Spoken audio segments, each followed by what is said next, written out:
streaming est lancé. Ah, ok, je dis pas de bêtises alors.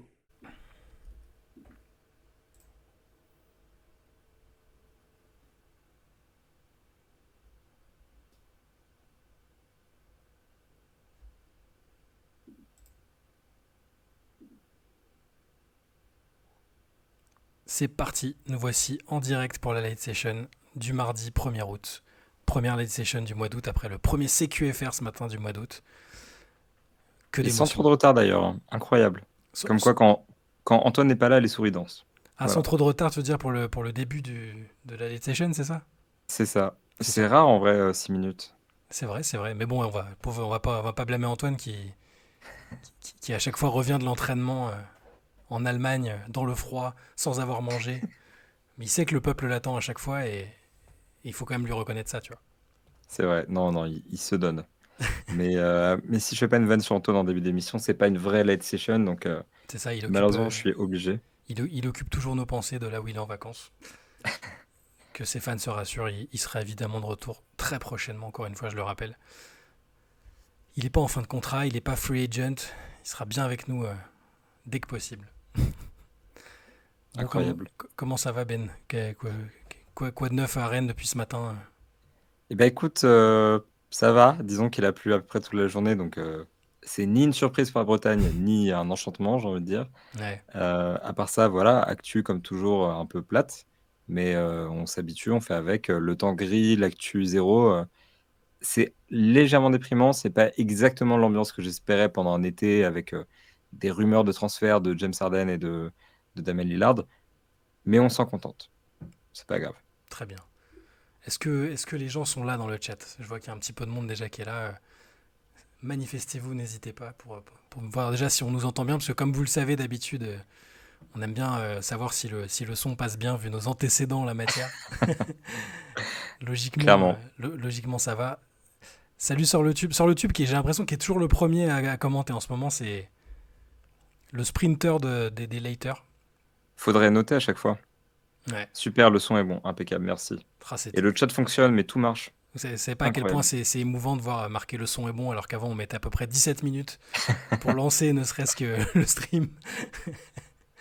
Mais Ça, c'était avant mon arrivée. c'était avant ton arrivée, mais au début même quand tu nous as un peu initié, quand tu nous as éclairé de ta lumière pour les late sessions, même enfin, après quand t'étais plus là, c'était la panique totale quoi. Enfin, vu mon niveau de technologie, ça promet une émission exceptionnelle. Bah, sauf si t'es tout seul sur le tube. Pour l'instant, t'es tout seul avec nous, j'ai l'impression. Mais écoute, si on doit faire une discussion à trois, il n'y a pas de problème. Surtout que comme souvent, là pour le coup, on n'a pas vraiment préparé de thème parce que l'actualité est quand même assez morne, comme Oui, vous le puis même savez. si même quand il y en a, on prépare rien, hein, donc Ah, mais ça, faut faut pas le pas non dire ça. plus. Ça, c'est secret de fabrication. Mais comme pour les CQFR, comme pour les podcasts, comme pour les articles qu'on écrit, c'est tout au freestyle. Non, mais même si on est trois, je m'en fiche, on parlera à trois, il n'y a pas de problème. Le flow Mais de on est chat est quatre. validé. Le flow de chat, Incroyable. c'est quoi le flow? C'est les cheveux un peu plus rasés, c'est ça?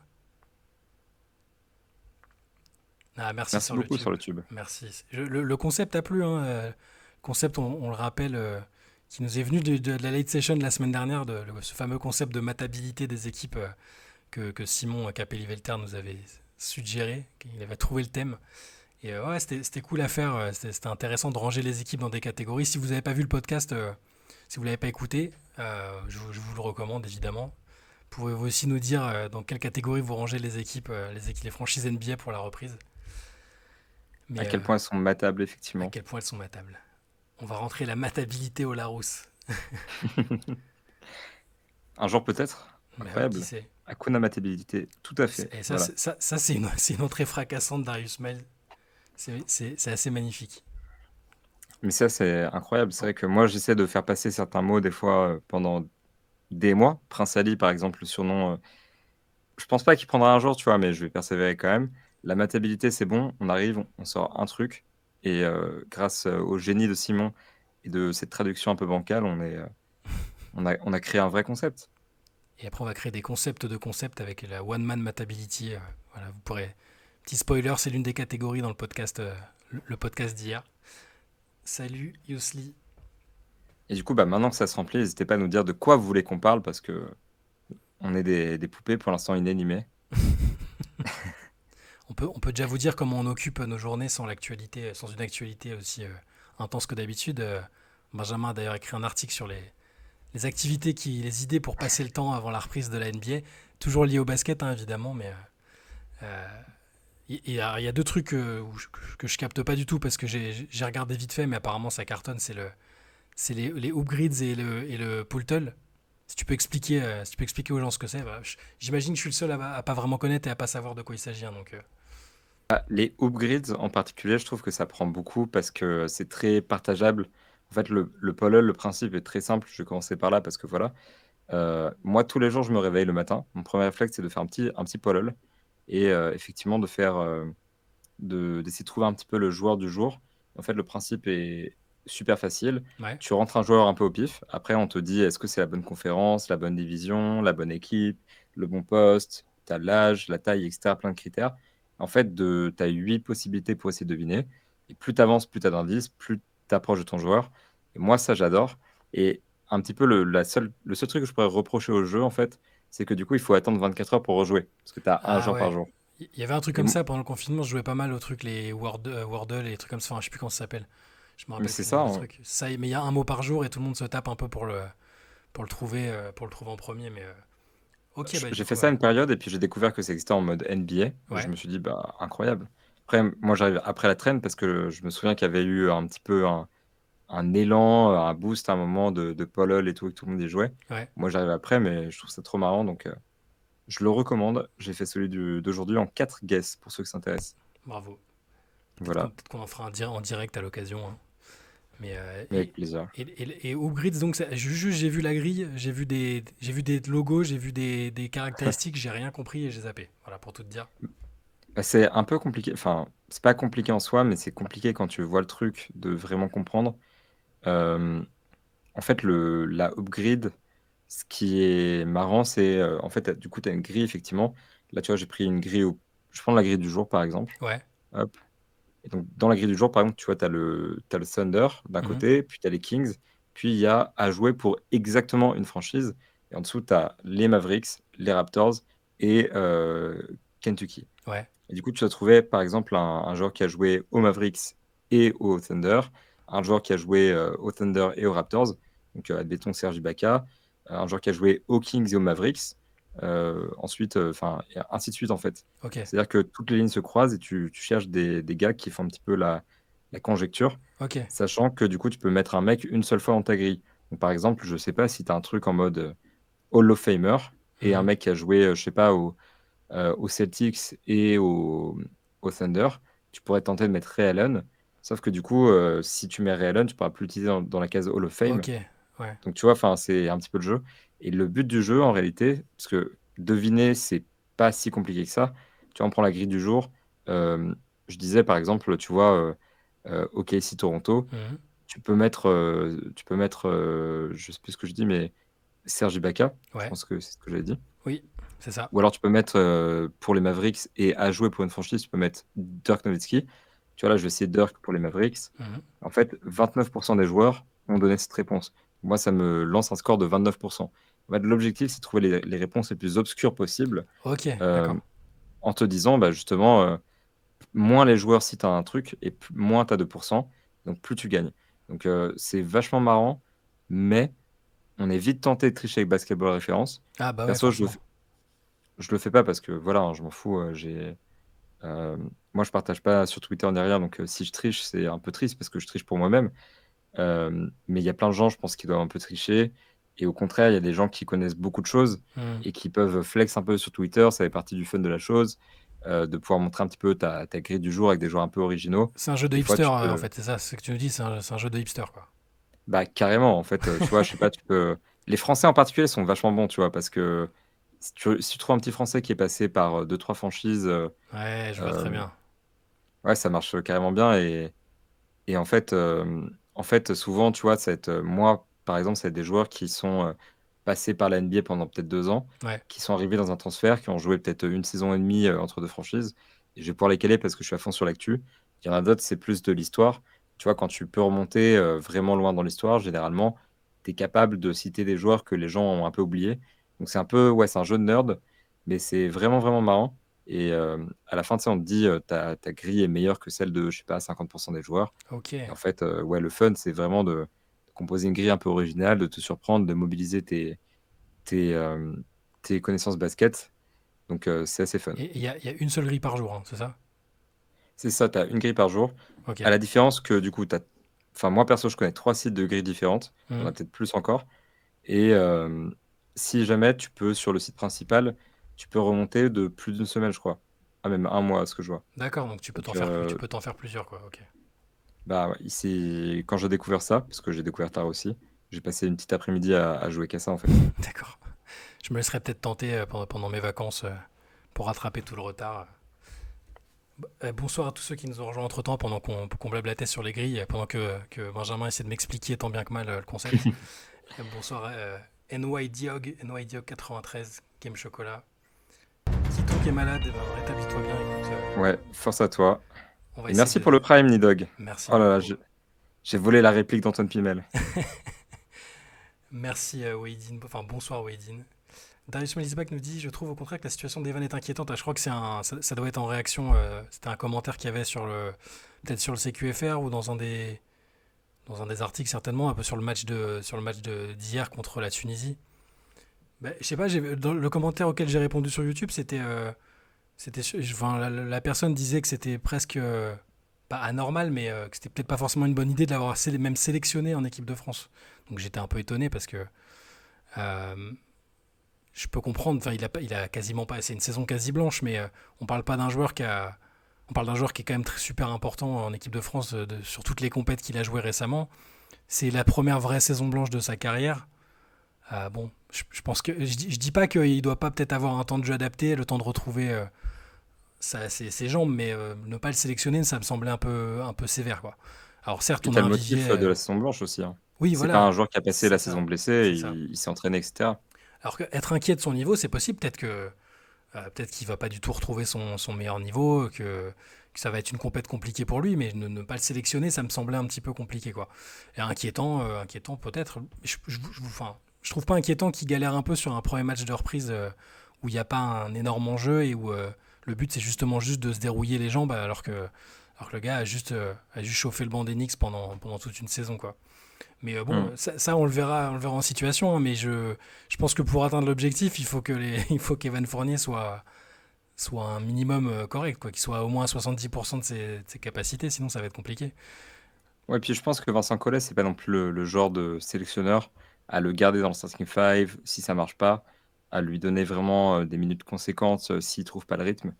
Je pense que pour Evan, là, c'est soit il trouve le rythme, soit pour lui, Hmm. la compétition, c'est sur le banc, quoi. Donc, Ce qui serait pas, je veux dire, c'est pas dramatique. On a déjà vu des joueurs, même des grands joueurs, s'adapter, même sur toute une saison NBA ou sur des playoffs entiers et sortir du banc. Enfin, en NBA, il a ce profil-là un peu, Evan, maintenant. On l'imagine comme un sixième homme capable de rentrer, de mettre du punch offensif. Donc après, en équipe de France, si c'est compliqué au début, je pense que Vincent Collet, il n'hésitera pas si c'est compliqué, hein. ouais, c'est ça. Après, bon, Bonsoir. personnellement, je pense que Fournier va vite reprendre le rythme. Oui, bonsoir Fourton Puis, Mantis. effectivement, bonsoir Fourton Mantis. Mais oui, je pense qu'il va reprendre le rythme. C'est aussi, enfin, pour les NBAers, il y a aussi l'histoire de s'adapter au jeu FIBA parce Mhm. qu'il a pratiqué en NBA pendant un moment. C'est toujours une transition quand même de revenir au jeu FIBA. Donc il y a ça aussi pour lui. Donc dans l'absolu, il y a plein de facteurs qui font que marquer 3 points sur un premier match, c'est pas la fin du monde. Non, c'est rien. Moi, j'ai confiance en Evan pour remonter un peu la côte et je pense que de toute façon, si lui-même n'est pas bon, même lui n'aura pas envie de jouer en fait. S'il n'est pas bon, il n'aura plus la motivation de s'imposer dans la rotation. Ouais. Il prendra le rôle qu'on lui donne. Je pense que c'est le genre de joueur qui est tout à fait prêt à remplir le rôle, quel qu'il soit, qu'on va lui donner. C'est ce que dit Petit Jean, hein, il a raison. C'est au niveau mental. Enfin, je veux dire, on peut émettre des critiques sur le joueur éventuellement, hein.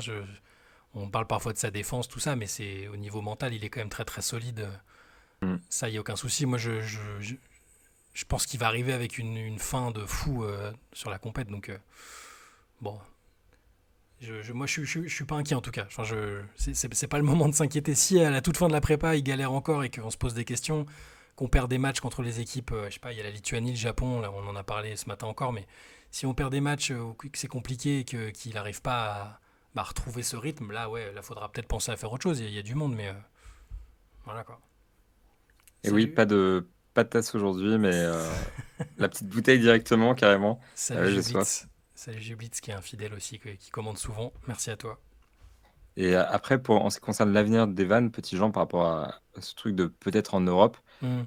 personnellement, je pense qu'il a carrément sa place en NBA. Juste là, actuellement, il a un contrat qui ne correspond pas du tout euh, à son. Je vais pas dire son niveau, parce qu'en réalité, j'ai du mal à jauger son niveau. Parce qu'on l'a pas vu jouer, justement. Mais c'est pas un contrat qui correspond à son statut. En particulier de Cyril Ban, ça fonctionne pas, évidemment, d'être payé une vingtaine de millions de dollars. Euh, 18,5 pour être précis. Mais je pense que sur un contrat plus faible, il a largement sa place en NBA. Il y a des franchises intéressées. Lui, il a montré par le passé qu'il était capable au mieux d'être border All-Star dans une équipe de ventre mou, mais c'est pas ce qu'il veut. Et je pense en tant que role player, en tant que remplaçant dans une équipe qui joue quelque chose pour de vrai, il a carrément sa place à se Mais faire. attends, on parle d'un gars. Alors, ok, il a fait une saison quasi blanche, mais l'année d'avant, il a battu le record du nombre de paniers à 3 points d'une franchise historique quand même. Donc, Typiquement. le basket a changé, hein, on est d'accord. Ça a une valeur différente de l'époque, mais on parle pas d'un gars qui est cramé, qui a pas joué depuis 4 ans. Tu vois, c'est ce que je. Là, j'ai l'impression un peu qu'on oublie ce qu'il a fait il y a pas si longtemps. Et même si c'était pas, s'il faut remettre dans le contexte, c'est quand même. C'est un joueur qui a. Enfin, la question se pose même pas pour moi de savoir si le niveau NBA aussi doit rentrer en Europe. Enfin, c'est absolument pas le cas, quoi. Merci Celtic pour le Ouais. follow. Et salut Evakin, content de te retrouver aussi. Mais ça me fait un peu penser à la situation de Nicolas Batum aux Hornets quand il Mhm. était. Lui, ça s'est prolongé, c'est un peu traîné justement, où il Ouais, était dans un rôle qui lui correspondait pas, où les perfs étaient pas. Pourtant, Evan, d'ailleurs, les perfs statistiques sont carrément au niveau. mm. Mais ce que je veux dire, c'est que on l'a un peu mis dans un coin, on s'est dit peut-être que Batum ferait mieux de retourner en Europe. Finalement, aux Clippers, il a sa place. Je pense juste qu'Evan a besoin du bon contexte et du bon rôle pour réussir en NBA. Et que c'est le genre de joueur qui va, à mon avis, qui a un avenir en NBA pendant encore pas mal d'années, en fait. Mais c'est intéressant Et ta comparaison avec Batum parce que, alors, c'est pas du tout les mêmes joueurs et clairement. on savait que. Enfin, on pouvait douter éventuellement du fait qu'il arrive à retrouver son meilleur niveau. Il était à un stade un petit peu plus avancé, je crois, qu'Evan, quoique au niveau de l'âge, ça doit pas être si éloigné que ça au moment où il signe chez les Clippers. Mais on sait qu'il apportait dans tous les cas de la défense, du playmaking. Evan, il a ce côté, je pense qu'il est un peu identifié en NBA, surtout comme un gros scoreur, gros shooter, sorti de banc peut-être. Je pense que les contenders le voient comme ça. Et bon, il n'avait pas non plus le même contrat. Batum a été sans arrêt ciblé comme contrat le plus abusé de la ligue, ou enfin parmi les contrats les plus abusés. Voilà, c'est ce que. T'as raison, Jublit, c'est ça, c'était un peu ça. Euh, Là, je pense aussi, je suis toujours dans la situation. Je pense que la comparaison avec Batum vaut parce que il lui faut juste une meilleure situation, une franchise qui croit en lui, peut-être avec le même type de temps de jeu et de rôle que Batum, hein. Peut-être une vingtaine de minutes avec un rôle bien, bien précis. Et pour moi, ça va le faire, hein. J'ai envie d'y croire. Après, qu'est-ce que veulent les Knicks? On n'en sait rien. Il est toujours là. Son contrat est. Théoriquement, il peut être utile dans des transactions, il peut être refilé à quelqu'un. J'espère juste que ce sera une équipe dans laquelle il pourra jouer, quoi. Bah, en fait, de ce qui ressort de la plupart des rumeurs, ce que veulent les Knicks, c'est pouvoir le transférer sans envoyer des tours de draft en même Ouais. temps. Mm. Sauf que c'est un peu coton parce que c'est un contrat de 18,5 millions d'un joueur dont ils ne veulent plus.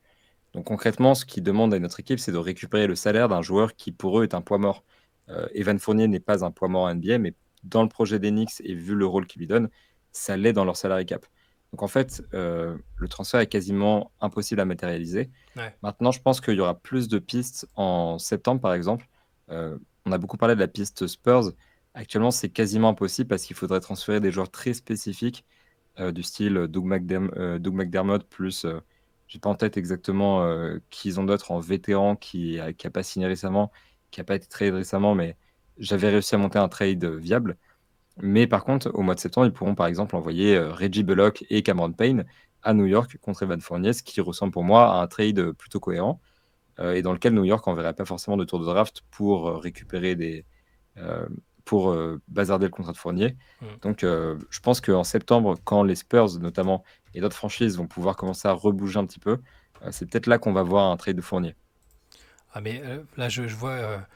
Non, enfin, Wedin qui pense qu'ils vont le garder sur le banc jusqu'à la saison prochaine. Enfin, Non, 2 saisons blanches, il l'a lui-même dit, c'est catastrophique pour lui, juste l'envisager. Je suis persuadé que s'il n'est pas tradé à un certain point, il y aura un buyout. Enfin, alors, faut voir si ça arrangera l'Enix, mais lui, ça l'arrangera. Et même si ça représente un sacrifice financier, je peux pas imaginer qu'il reste 2 saisons de suite. Ça me paraît fou pour un joueur qui est encore, c'est pas âgé quoi. Il peut encore. Donc non, non, je suis quasi persuadé que si ça se goupille comme ça, si on a l'impression que si les Knicks donnent l'impression qu'ils le traderont pas, il y aura un buyout. C'est pas possible. Et là, en plus, là, il aura le choix de signer là où il veut pour un contrat favorable pour l'équipe en question, si c'est une équipe ambitieuse. Et là, ce sera bingo. J'espère juste que ça va pas trop traîner quoi. Le garder jusqu'à l'intégrer dans un gros trade, ouais, ouais, faut voir. Nous, on est toujours dans cette idée qu'ils vont tenter un truc à un moment pour Embiid si ça se passe pas bien. Ça peut être autre chose aussi. Les Knicks sont très prudents pour l'instant et un peu conservateurs, on l'a vu là. Non, ouais, mon pronostic, c'est effectivement que c'est dur à trader et qu'il y aura un buyout à un moment et que ça l'arrangera, mais ça implique du coup ça implique de patienter encore pour lui et ça va être frustrant.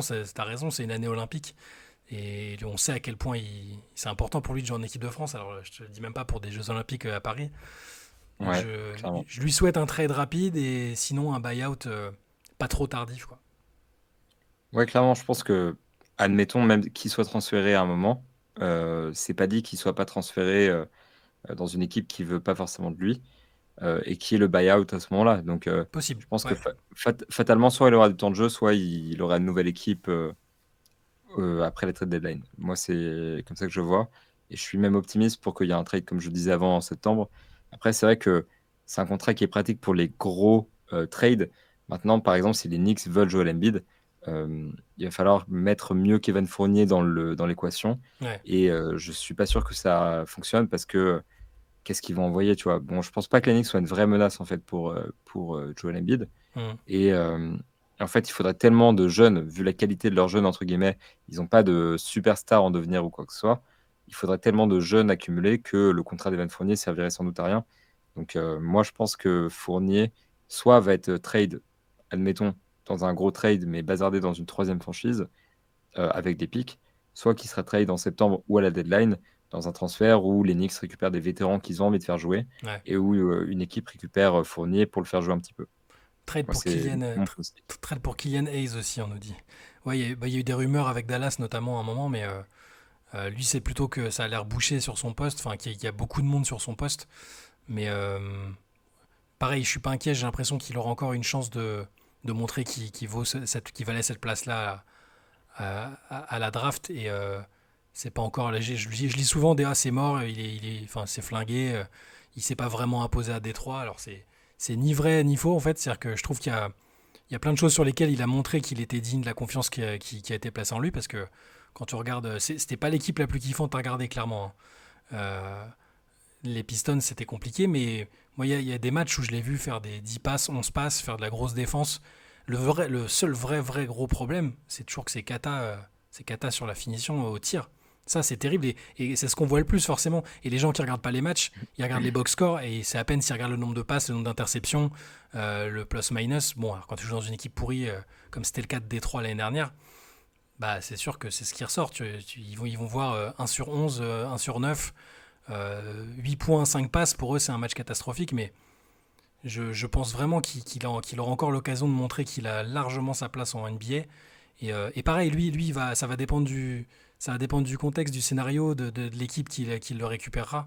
Je pense par contre effectivement que ce ne sera pas à Détroit qu'on va le voir éclore. Parce que là, ils ont du monde sur le poste maintenant, même dans des registres différents, hein, Cunningham, Jaden Ivey, plus les joueurs qui sont arrivés là pendant l'intersaison. Alors ouais, il y a le shoot, je suis d'accord, mais vaut mieux. Enfin, c'est quelque chose de réglable le shoot, hein, les gars. On a déjà vu des mecs faire des débuts de carrière catastrophiques. Moi, je prends un de mes joueurs préférés de tous les temps, Jason Kidd. Alors bon, Jason Kidd, pareil, il avait même type d'atout que Kylian Hayes à une échelle évidemment bien supérieure, mais quand il arrive en NBA, c'était déjà un passeur phénoménal et un très bon défenseur, mais il était catastrophique au shoot.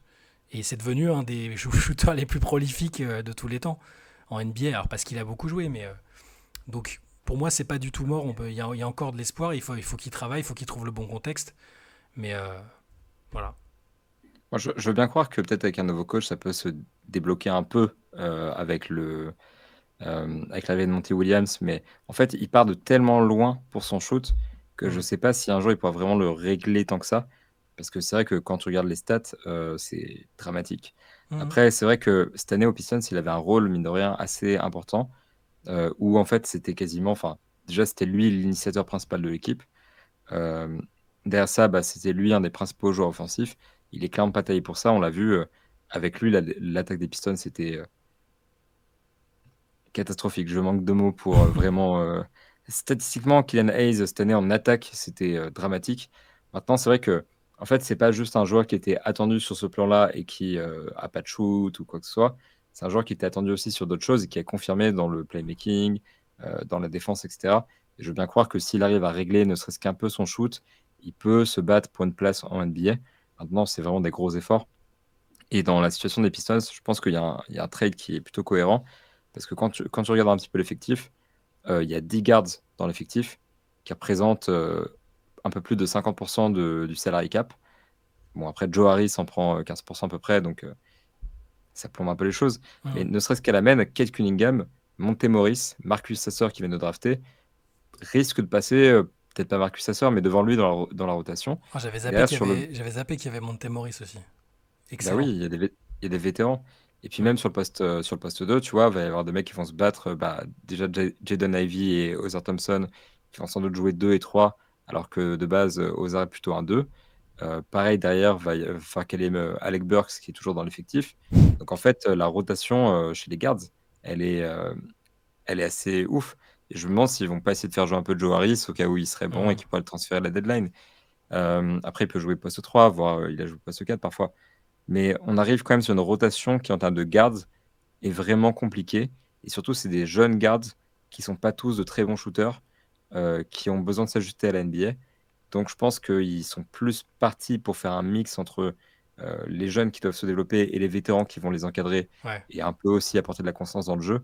Et Kylian Hayes n'a pas forcément sa place dans ce jeu-là. Donc, moi, un trade, en tout cas, ça me choquerait pas. Même, je trouverais ça cool. Et je pense que c'est un peu l'année ou jamais parce que quand tu regardes en termes de contrat, euh, là, il est sur la dernière année de son contrat. C'était une team option. Il est éligible à une extension Pistons. Et après ça, il est agent libre restricted. Donc, une équipe a intérêt à le récupérer maintenant pour garder ce statut restricted si elle veut le garder. Et en même temps, lui a intérêt à bouger maintenant pour éviter de trop se retrouver dans une position délicate à l'intersaison suivante. Donc, tout indique pour moi qu'il y aura un transfert de Kylian Hayes avant la rentrée, à moins qu'il n'y ait pas d'équipe suffisamment intéressée. Mais ouais, bah, moi j'essaie de prendre le scénario optimiste parce que forcément c'est un joueur français, c'est un gros talent, c'est un type qu'on imagine jouer en équipe de France plus tard, enfin en tout cas à la base. Et j'aime bien la référence à Kawhi qui était vraiment un shooter très moyen et qui tombe avec la bonne personne et tombe avec Chip Engeland à San Antonio, qui est Ah, un, difficile de tomber sur mieux, hein, quand voilà, même. tu vois, c'est un docteur du shoot, donc forcément, il faudrait que Kylian tombe sur un joueur comme ça, un coach comme ça, j'imagine. La comparaison avec Rondo, elle n'est pas inintéressante aussi parce qu'il y a de la créativité et de la défense. Je suis d'accord, Petit Jean aussi. Mais pareil, il est tombé sur des franchises qui avaient des coachs, des coaching staff incroyables là-dessus. À Boston, c'était phénoménal et ça peut t'aider à développer d'une manière. Il a besoin de ça, il a besoin d'un contexte, il a besoin d'un coaching staff. Après, ce sera à lui d'être à l'écoute et de faire le boulot. Hein. Ouais, Steve Kerr, j'en sais rien. Peu importe, de toute façon, il y a énormément de coachs compétents, mais c'est un mix en fait. C'est pas que une personne, il faut qu'il y ait un coach qui lui fasse confiance, un shooting coach qui prenne le temps avec lui et qui trouve les bons ressorts pour le faire progresser sur la mécanique, sur la confiance. Je trouve pas que c'est ce joueur qui a la pire mécanique en plus. Enfin, tu vois des joueurs qui sont totalement pas coordonnés, tu sens que ça va pas. Là, il se cherche un peu, mais je pense qu'il y a quand même moyen d'y arriver. Et Vakin qui nous dit, voilà, le generational talent, c'est ça. C'est comme ça qu'on le surnomme. Mais voilà, moi j'ai envie, je suis pas toujours optimiste avec les joueurs. Là, il y a peut-être le biais que ce soit un joueur français et que voilà, c'est un biais suffisant. Hein. Je crois encore en lui, juste il y a besoin qu'il tombe au bon endroit. Je sais pas où, je sais pas avec quel coach, je sais pas avec quel rôle. Mais je lisais aussi un rôle sur le banc d'une grosse équipe, ouais, pourquoi pas. Ah, je sais pas, parce que déjà, merci Ulrich pour le follow et merci à Evakin pour le talent générationnel. Mais peut-être que la mécanique est bonne, mais en termes de résultats, c'est vraiment, en fait, il y a rien qui est vert sur les signaux. T'as ces stats, c'est quoi ces stats au shoot cette année déjà? Là, j'ai les stats précises parce que, tu vois, je tiens à Ouais, apporter un petit peu de plus que tous les trucs qu'on voit de c'est le pire shooter de la ligue. ouais. Mais il est à 44% sur les drives, ce qui est vraiment mauvais. 55% vraiment sous le panier, ce qui est assez mauvais aussi, mais tu peux composer avec. Il est à 31% sur les shoots à 3 points ouverts. Il est à 21% sur les pull-ups à 3 points. Il est à 29% sur les catch and shoot à 3 points. Il est à 82% sur les lancers. C'est, je trouve, là où on a un petit peu plus de. On peut se permettre d'espérer un peu. Mais même sur les mid-range, tu vois, il est à 40%. En fait, nulle part, il est au-dessus de la moyenne. Même nulle part, il a la moyenne. Partout, il est dans le rouge. Donc, c'est un petit peu ça qui m'inquiète, c'est que pour l'instant, en termes d'efficacité, il y arrive vraiment, vraiment pas. Après, je pense qu'il bénéficierait quand même de se retrouver dans un contexte où il tient pas le ballon dans ses mains 39% du temps, parce que c'est la stat quand même. Hmm. Parce que c'est aussi ce qui fait qu'il est plus ciblé défensivement, qu'il est confronté à des situations plus rudes où il doit plus créer son tir, etc. Donc fatalement, c'est plus compliqué pour lui d'être efficace. Maintenant, c'est tellement inefficace comme chiffre que j'attends vraiment de voir comment on peut le relancer. Dans une équipe compétitive, je pense que ce genre de stats, c'est directement benché et tu Ouais. as moyen de te retrouver en rotation jusqu'à la fin de la saison. Il faut quand même un contexte où il peut grandir un peu, se tromper un peu. Il est encore jeune, mine de rien, donc il a le droit à l'erreur, je pense. Donc il faut le laisser se planter un peu et à 22 ans, tu vois, qu'il ait un contexte où il est avec d'autres jeunes, dans un projet où il peut grandir et où il a une place à long terme. Donc équipe compétitive, pour moi, c'est pas le mieux. Ouais, ouais, ça se tient. Là, je voyais Chicago, voilà, vous parlez de Chicago, les gars. Bah, ouais, il y a des embouteillages, il y a pas énormément de. Enfin, l'ambition est quand même modérée. Par contre, le coaching, Billy Donovan, qui est très critiqué parce que il n'arrive pas à faire passer ce cap aux Bulls pour l'instant. En revanche, c'est un coach formateur. Enfin, on le sait avec les jeunes à l'université, il a été exceptionnel. Je ne sais pas s'il tiendra assez longtemps pour avoir le temps de coacher Kylian Hayes s'il vient, mais des similitudes avec Lonzo, moins de talent, mais bon défenseur, bon organisateur. Ouais, bah, Lonzo, il n'a pas mis longtemps à trouver de la fiabilité sur son shoot en NBA. Malheureusement, il n'a pas pu le confirmer après, mais il shootait déjà très très bien avant de se flinguer. Mais mine Euh, de rien, c'est intéressant la piste Bulls justement parce que Lonzo a passé un gros cap quand même aux Bulls ouais, où il a passé un cap déjà quand il est parti aux Pelicans. Alors qu'aux Lakers, c'était quand même normalement, enfin, il était montré par tout le monde comme un très mauvais shooter. mm, Et c'était un mauvais shooter à 30% à 3 points, quoi. Et il est parti aux Pelicans, hop, ça monte dans les sphères 37%. Et sur sa seule saison à Chicago, il était monté à 42% 3 points. Donc c'est aussi un petit peu la preuve qu'un meneur organisateur qui est décrit comme un mauvais shooter peut se réinventer aussi, sachant que sa mécanique avait été beaucoup ciblée en l'occurrence et elle a beaucoup évolué. ouais. Donc voilà, l'exemple en l'occurrence, je trouve ça un motif d'espoir. Bah, je trouve aussi, j'aime assez bien, du coup, le parcours Lonzo, si on enlève évidemment les blessures qui malheureusement vont peut-être, j'aime pas dire ça, mais peut-être mettre fin à sa carrière de façon prématurée. Sinon, en dehors de ça, l'évolution et le profil de joueur, c'est pas mal. Quand Kylian est en forme, enfin, sa qualité de passe, les angles qu'il trouve, le rythme, c'est quand même très bon. Faut pas tout jeter. C'est sûr que les stats au shoot, elles sont alarmantes. Et encore une fois, comme je disais tout à l'heure, c'est quasiment que ce qu'on retient, surtout quand on regarde pas les matchs ou qu'on les regarde en accéléré ou que les highlights. Tu vois que 2 sur 11, 3 sur 13, ça pique, c'est sûr. Mais je suis d'accord, il faut garder l'optimisme en s'appuyant sur le parcours de certains joueurs comme ça, quoi. Je, j'aime pas lire qu'il faut l'enterrer, que c'est un énorme bust, un flop. Tu vois, je pense qu'il y a encore un peu de temps. Évidemment, si là, il reste à Détroit et qu'il joue pas du tout, ça va être compliqué. S'il est transféré dans une équipe qui fait pas du tout appel à lui non plus, ce sera compliqué. Mais je lire des commentaires qu'il envoie forcément en Europe. Il a pas sa place en NBA, pire flop. Enfin, bon, ouais, j'aime jamais vraiment lire ça. Donc bon, Puis il a 22 ans, donc pareil, il y a une certaine ouais, indulgence aussi. Et si à 22 ans, il n'y arrive pas, ça ne veut pas dire qu'il n'y arrivera jamais. C'est un peu différent. ouais. Après, oui, c'est vrai que, comme dit Darius Miles is back, de toute façon, c'est fatal. Plus tu avances dans tes années, là, il arrive en fin de contrat rookie, Hmm. et plus la fenêtre fatalement se referme. Maintenant, ça ne veut pas dire qu'il n'aura pas l'opportunité sur des plus petits contrats éventuellement de tenter des choses et, euh, et qu'il ne pourra pas se relancer ailleurs. Après, oui, par contre, quand on parle des Bulls, effectivement, pareil, il y a un embouteillage sur le backcourt. Et là, je trouve la difficulté, c'est quand même que la plupart des équipes ont déjà leur rotation qui est complète pour la saison 2023-2024. Donc, il faudrait vraiment trouver une équipe qui, là, je vais dire les Hornets parce que c'est l'exemple qui me vient d'une équipe qui n'a pas fait de vraie intersaison, Ouais. qui a encore de la place, qui n'a pas encore vraiment fait des moves conséquents pour la récupérer et l'intégrer dans leur rotation. Parce que s'il arrive aux Bulls, effectivement, il va passer derrière plein de meneurs qui sont déjà là, qui ont été prolongés pour certains. Donc, fatalement, c'est compliqué comme situation. Donc, là, le contexte est difficile quand même pour trouver une nouvelle équipe maintenant et rebondir maintenant. Mais pareil, tout comme toi, j'ai envie d'être optimiste quand même. Et même si là maintenant, l'efficacité n'y est pas et le contexte n'est pas là pour qu'il performe, je veux bien croire que dans quelques années, il pourrait se faire un trou. Ah, moi, Les Nets complètement. Ouais, net, c'est bien. Mais j'ai défendu, j'ai défendu avec ardeur Franck Nilikina pendant des années en disant que ça allait venir, que, qu'il allait trouver sa place, que c'était juste une question de confiance au niveau de l'adresse, tout ça. Et ouais, j'espère que, j'espère que mon optimisme sera un peu plus payant pour lui. Go Angelique, je sais pas si ça lui servira beaucoup, franchement. Pourquoi pas, s'il reste à Détroit, peut-être un séjour ou deux, mais non, ça me paraît. Tu sais, le fait d'avoir l'étiquette de l'autre épique, déjà, ça te. Enfin, t'as une cible sur la tête, quoi.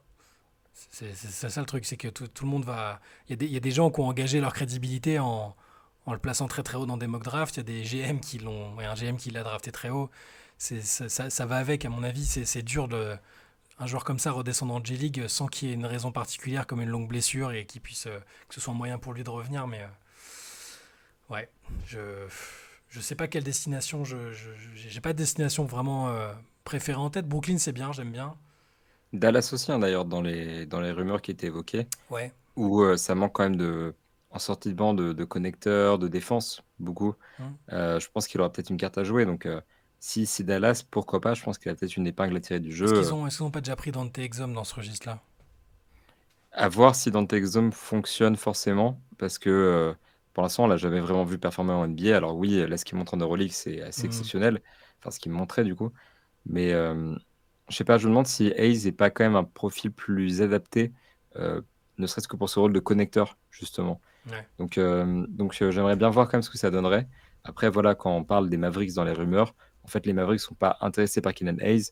Apparemment, les Pistons seraient intéressés à l'idée de se débarrasser de Killian Hayes dans un transfert avantageux pour eux. Et les Mavericks, eux, sont intéressés par Bogdanovic. Donc l'un dans l'autre, pourrait y avoir un truc où Bogdanovic et Hayes partent à Détroit. Donc c'est pas, pour l'instant, il n'y a pas beaucoup de rumeurs d'équipe qui est là sur le dossier Hayes, en tout cas. Ouais. Moi, ça me fait demander un peu ce que vont faire les Français cette année, ce qu'on peut attendre d'eux. On a quand même une draft où on a eu 4 Français premier tour, c'est ça, si je dis pas de bêtises. Mhm. Si ils sont tous ce contrat, il y a les vétérans qui sont encore là. Est-ce que toi, il y a un Français que tu vas suivre plus qu'un autre? Alors évidemment, non, mais je me suis rendu compte de ma bêtise en te posant la question. Toi, le membre fondateur du Wembanyama Fan Club, de l'amicale des fans de Victor Wembanyama, mais on va dire, alors, en dehors de Victor Wembanyama, et en incluant donc les rookies et même les vétérans, tu as le droit de me dire, j'ai envie de voir ce que va faire Nicolas Batum, si Rudy Gobert va relever la tête. À part Wembanyama, c'est qui le français qui... Dans le chat, voilà, ça scande Bilal, mais... Bah, en fait, c'est dur parce que j'ai envie de voir plusieurs Français. J'en ai trois qui me viennent en tête. Et pour être un peu plus original, parce que en fait, Bilal, bien sûr, je vais regarder tous les matchs et j'ai hâte de le voir. Mais c'est un choix un peu trop évident parce que c'est un septième choix de draft, c'est limite mon devoir. Maintenant, Sidi Sissoko, c'est un mec que j'ai vraiment envie de voir à l'échelon NBA Ouais, parce que en fait, il était compliqué à positionner dans les mock drafts. Il est tombé dans ce second tour en 41e et des patates, enfin 44e, je pense. ouais, Et, euh, et je trouve qu'il a fait déjà une super Summer League. De deux, qu'il a un super profil pour la NBA. Et de trois, qu'il lui manque juste une spécialisation pour vraiment faire carrière en NBA. En fait, c'est un mec qui, par son niveau défensif, par son physique, par son QI basket et par sa lecture du jeu sur le plan, enfin, surtout en défense, a carrément sa place en NBA. Il a carrément le profil d'un remplaçant. Maintenant, est-ce qu'il peut se mettre à shooter? Déjà, si ça devient un 3&D, c'est plus ou moins gagné pour lui. Est-ce qu'il peut peut-être encore devenir meilleur sur le jeu de transition, près du panier, etc. Ça peut aussi être ça. En fait, ce que j'attends de voir, c'est comment est-ce qu'il va réussir à faire son trou. Je trouve que c'est un cas très intéressant, un profil très atypique, et que c'est un joueur qui en plus a un certain charisme quand même. Quand tu le vois répondre à des questions en français, en espagnol, en Ouais. anglais, en changeant de langue, de manière très naturelle. Beaucoup d'athlètes parlent de plein de langues, mais peu le font aussi bien avec tant de naturel. Il a ce charisme-là, il a ce côté un peu, flashy que j'apprécie donc voilà, pour sortir un petit peu un truc de hipster avec des grandes guillemets, je vais dire Sidi Sissoko. Ah, c'est bien, c'est Et to intéressant. et toi, pour qui tu routes l'année prochaine? Je vais répondre aux questions de alors, Darius Miles, que devient Kylian Tilly. Bah, beaucoup de blessures et je crois, si je dis pas de bêtises, qu'il a pas d'équipe depuis la fin de son contrat avec Memphis, hein. Je ne crois pas qu'il soit encore revenu en Europe ou en tout cas qu'il n'a pas signé dans un club, malheureusement. Mais c'est À un ma joueur que j'aime connaissance, bien je sais pas. et ouais, c'est un joueur que j'aime bien et qui, sans les blessures, il a un profil pour jouer dans la NBA actuelle. Et Olivier Sarr, là non plus, si je dis pas de bêtises, je crois qu'il a signé, qu'il est reparti à Harvard faire un cursus. Donc en se concentrant aussi sur l'aspect études, je crois qu'il a vachement axé là-dessus. Il faudrait que je me renseignerai, mais je crois qu'il fait un truc en lien avec Harvard. Donc à voir s'il va pas mettre un peu la NBA en parenthèse, même si c'est pas impossible de conjuguer les études et le métier, hein, mais à voir. Je me renseignerai, je vous dirai ça. Je vois Moussa Diabaté, ouais, avec un peu de temps de jeu. Moi, j'aime bien le mec qui met de l'énergie comme ça. Tu sens qu'il a Carrément. 200% à chaque fois. Je sais pas si avec la situation des Clippers et le fait qu'ils ont la pression, ils le feront jouer tant que ça, mais je le vois dans tous les cas faire un truc bien à un moment ou un autre, que ce soit NBA ou ailleurs. Euh, Si je dois réfléchir comme ça, un Français, j'aurais bien dit Ryan Rupert, mais je sais pas s'il va beaucoup jouer. J'espère. Bah, je me dis s'il y a trade de Damian Lillard et peut-être même qu'il y aura un moment trade de Hmm, Jeremy Grant, dans les petits papiers, ouais, si ça part en reconstruction, ils ont intérêt à le faire jouer. ouais. Sinon, ouais, Ousmane Dieng peut-être. Ousmane Dieng à OKC, voir s'il peut s'imbriquer dans ce projet-là. Là c'est pour parler des jeunes, hein. Je pense qu'ils ont vraiment, ils croient beaucoup en lui. Ils voient vraiment en lui le côté couteau suisse, capable d'apporter du playmaking, d'être très athlétique, de défendre plusieurs positions. Enfin, je pense qu'il rentre bien dans ce qu'ils imaginent être un joueur moderne. Donc je vais surveiller ça en particulier parce que je pense qu'il y a le moyen de. Enfin, tu te rends compte, tu es dans une équipe qui est là, qui va clairement essayer de passer un cap et tu arrives à te faire une place là-dedans, c'est quand même vachement cool. C'est un joueur qui est dans le giron de l'équipe de France aussi, hein. Là, il aurait dû être sparring partner du groupe s'il n'avait pas été blessé. Mais ouais, ouais, un peu Ousmane Dieng. Et puis, j'essaie de réfléchir. Forcément, je suis très curieux de voir ce que va faire Rudy Gobert cette année. Ouais, voilà. Bon, et les Wolves en général, on en parlait dans le podcast, hein, sur la matabilité. Mais ça me paraît. Je regarde tellement en me disant que ça peut pas marcher avec 4. Et en même temps, j'ai envie que ça marche parce que c'est assez désespérant de le voir se faire critiquer aux États-Unis. Il est critiqué en France. Il n'est pas assez ci, il n'est pas assez ça. Et j'en viens. Et ouais, moi, j'ai envie qu'on revoie un Rudy Gobert dominant en défense, qui joue dans une équipe ambitieuse, qui se qualifie pour les playoffs, et pas que ce soit un joueur pas hyper apprécié par les gens, quoi. Donc ouais, Rudy, je vais voir ce que ça va donner, ce que ça va donner au Timberwolves cette année. Kat est-il toujours dans le noir, enfermé dans sa chambre? Ouais, mais je sais plus quoi dire sur Kat. Il y a Anthony Edwards qui a dit qu'il pensait, qu'il espérait le voir faire une saison de calibre MVP. Peut-être, hein, pourquoi pas, mais j'en doute un peu. Mais pourquoi pas? Sur les stats, il peut peut-être. Je sais pas, en fait, j'ai du mal à croire, enfin, pareil. En fait, je vais beaucoup surveiller Rudy parce que déjà, il y a ce côté, il a pas été exactement le défenseur qu'on attendait. Hmm, C'est-à-dire que c'est un excellent défenseur, il a eu un impact très positif quand même sur la défense des Wolves dans le sens système, mais en termes d'efficacité, en fait, les Wolves sont pas vraiment progressé en défense. ouais, Donc, il y a ce ouais. côté quand même qui est un peu décevant. Donc déjà, j'attends un peu mieux là-dessus avec plus d'organisation et plus d'expérience avec Rudy Gobert justement. Et maintenant, sur le côté, est-ce que ça peut marcher avec 4? J'ai l'impression que ça peut tellement pas marcher parce que, en fait, Rudy joue dans la raquette, logique, et tu peux pas avoir un joueur qui est 0 en attaque. Donc il faut que Rudy ait ses paniers, il faut que Rudy représente une certaine menace. Donc ça, c'est sous le panier où il met globalement 73% de ses tirs. Donc c'est top, hein, c'est pas mal. Et 4, en fait, évidemment, était très efficace à cet endroit-là. C'est un endroit où il scorait pas mal ces dernières années, mais même si on lui reprochait parfois de ne pas assez le faire, mais il est efficace là, il représente une menace ici, ce qui lui permettait en fait de pouvoir ne serait-ce que shooter ses mid-range sur des joueurs qui ont peur qu'il pénètre vers le panier et donc qui vont essayer de le couvrir différemment, qui vont lui laisser de l'espace et le laisser shooter. En fait, il a besoin fatalement d'aller à certains moments près du panier, et c'est vrai que Rudy Gobert, il a tellement moins fait en fait que ça me semble pas viable d'avoir une saison calibre MVP de Karl Anthony Towns. Ouais. Et le projet des Wolves me fait vraiment douter sur ce point particulier. Je trouve en tout cas que c'est le truc le plus inquiétant. Ouais, on nous demande ce que fait Timothée Luwawu-Cabarrot cette saison. C'est vrai que je sais, il était à Milan, il me semble, mais est-ce qu'il va rester? Est-ce qu'il continue là-bas? Ah, Moi, ça il a m'indique. quitté Milan, si je dis pas de bêtises, Ouais. mais Donc, je sais pas il est peut-être exactement. toujours sans équipe, effectivement. C'est pareil, avec le profil 3D, c'est intéressant, mais le chaton veut des câlins et il prend que des coups de pied. Ouais. Bah, au bout d'un moment, il les mérite un peu. Enfin, les déclarations, elles sont un peu lunaires. Et ces déclarations, je pense qu'à cause de ça, je le sous-cote, je me mets à le sous-côté, alors que c'est un joueur quand même. Je veux dire, c'est un All-Star, c'est un surdoué offensif pour son poste, mais il me fatigue. Bon, on l'a déjà dit un milliard de fois dans la late session, là, les gens qui sont là commencent à être des fidèles et ils savent que le pauvre Cat prend un peu. Ça tire un peu nos foudres en général. Et encore, Antoine n'est pas là, parce que sinon, ce serait carrément du lynchage, mais. Bah, en plus, moi, je l'apprécie, tu vois, parce que, Ah, de base, moi comme tu aussi, dis, hein, mais. je trouve que c'est effectivement, comme tu dis, un joueur qui est vraiment énorme sur le plan offensif. Enfin, c'est un énorme talent.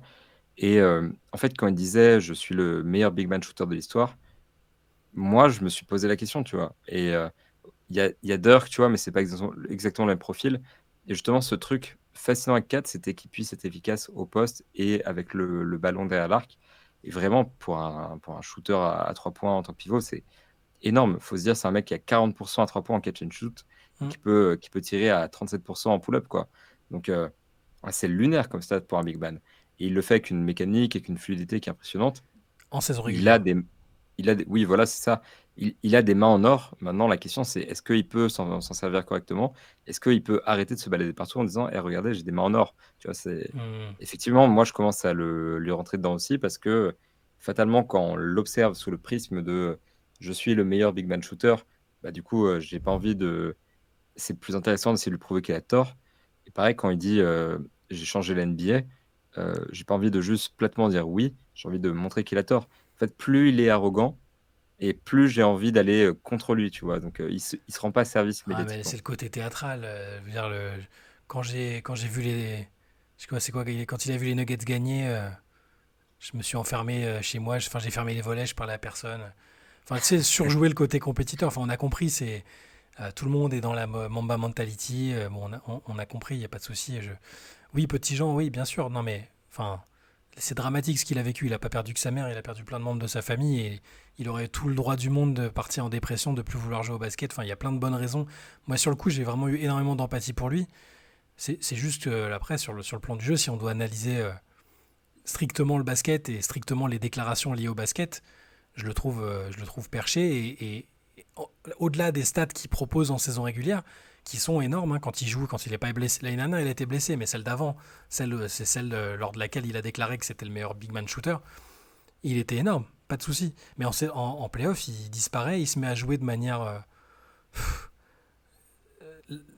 Le QI basket, il disparaît totalement. Enfin, c'est rare que ça se voit autant, en fait. Chez un joueur aussi fort, que ça se voit autant le gap entre ce qu'il donne en saison régulière et en playoff. J'ai l'impression qu'il joue à l'envers, qu'il fait beaucoup de fautes très très évitables, qu'il défend, il est à contre-temps sur tout ce qui est défensif. Et en attaque, il est plus si énorme parce que les défenses se resserrent et les équipes en face, il n'y a pas un soir où ça va se relâcher. C'est comme ça, c'est les playoffs. Donc, Puis il perd beaucoup de ballons et il fait pas ouais. mal de. En fait, des fois, il tente des passes quand même qui. Tu les regardes, tu te dis, mais pourquoi? Hmm. Quel intérêt, quoi? C'est vraiment. C'est ça le problème, c'est vraiment le QI, je trouve. Je suis d'accord avec ça. Il a pas ce truc où il va step up en playoff et t'as l'impression qu'il est perdu, en particulier en playoff. Après, effectivement, on a été longtemps indulgent avec lui par rapport à tout ce qui lui arrivait, autant qu'il a pris pour s'en remettre à côté du terrain. Et il en sera jamais vraiment remis. Ça, c'était une épreuve qui est traumatisante pour n'importe quel homme. Et, euh, et fatalement, ça va impacter la suite de sa carrière. Maintenant, c'est vrai qu'à un moment, on est obligé de regarder les choses par le prisme du basket.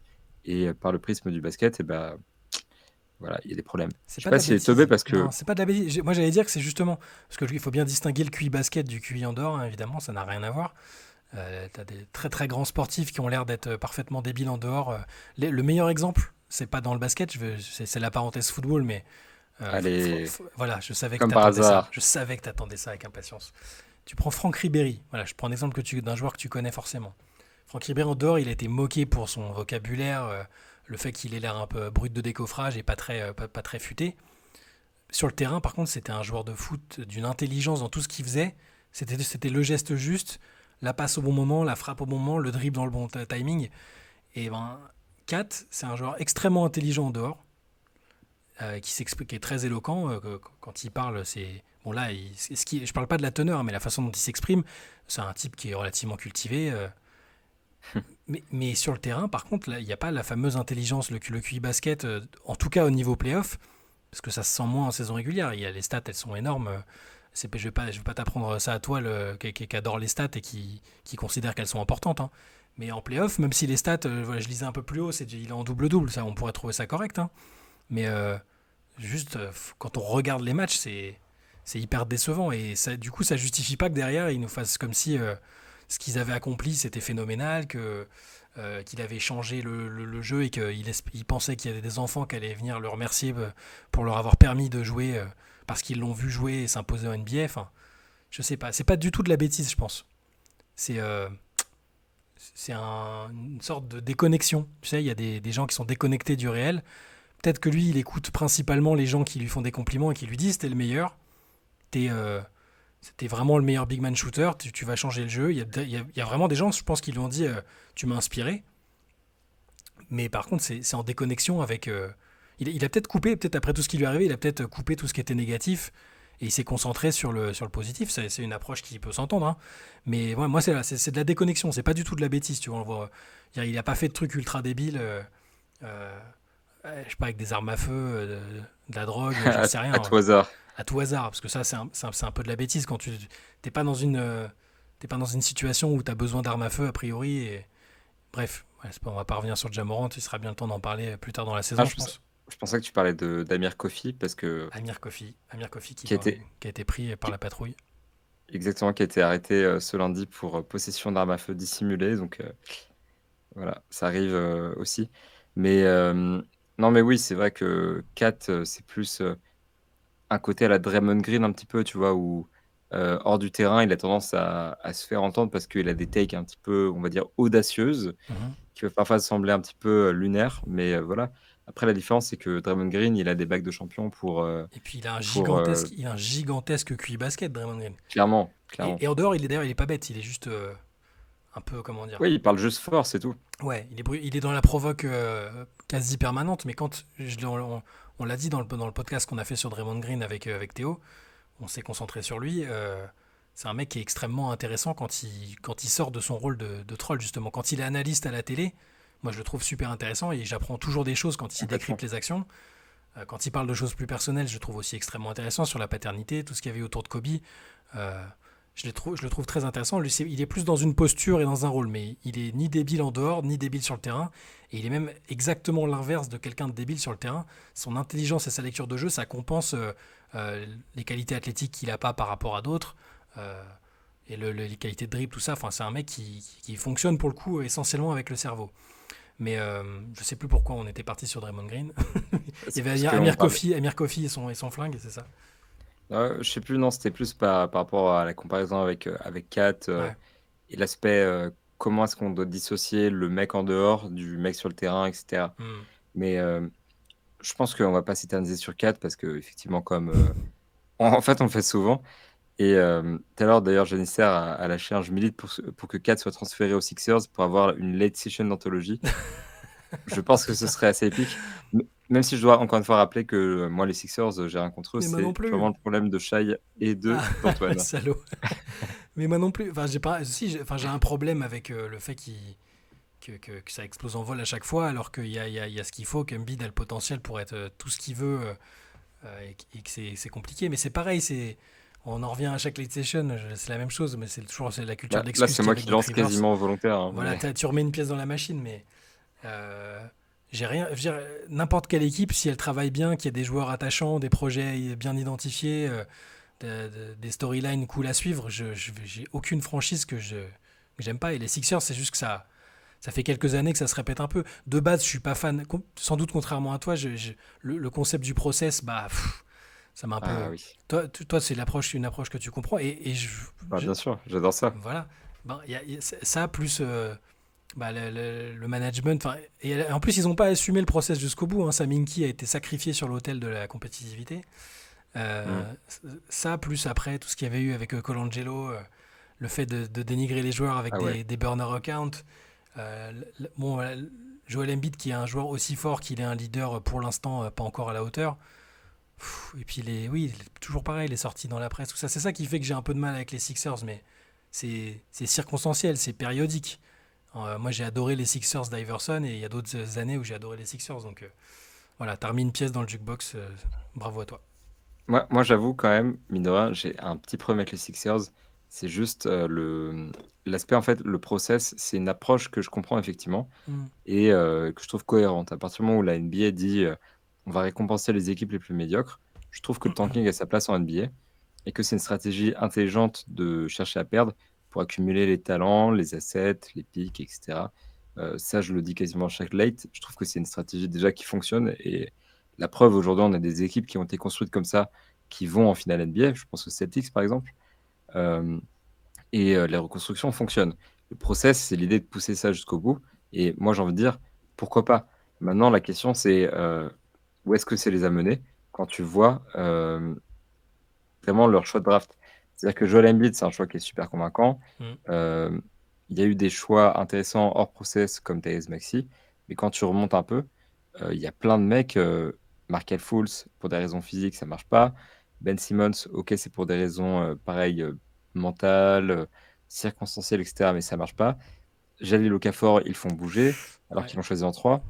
Joel Embiid, c'est l'exception, mais tu vois, quand tu remontes, Michael Carter-Williams en 11, Mo Harkless en 15. Et Carter Williams, c'était presque une bonne pioche, hein. C'est juste qu'ils l'ont tradé quand il était encore bon. Mais le début de saison qu'il fait, et bah, d'ailleurs, il est rookie de l'année, hein. Donc il Hmm. était très bien, mais c'est au moment où ils commençaient à dilapider. Ils avaient trop bien commencé cette année-là, je m'en rappelle. Ils avaient battu le hit de LeBron, Wade et Bosch. Il y a un match où il est pas loin de faire un quadruple-double, je crois, Carter Williams. Et après, ça s'est un peu gâté. Et surtout quand il est parti de Philly, ça a été compliqué. Mais je t'ai coupé, pardon.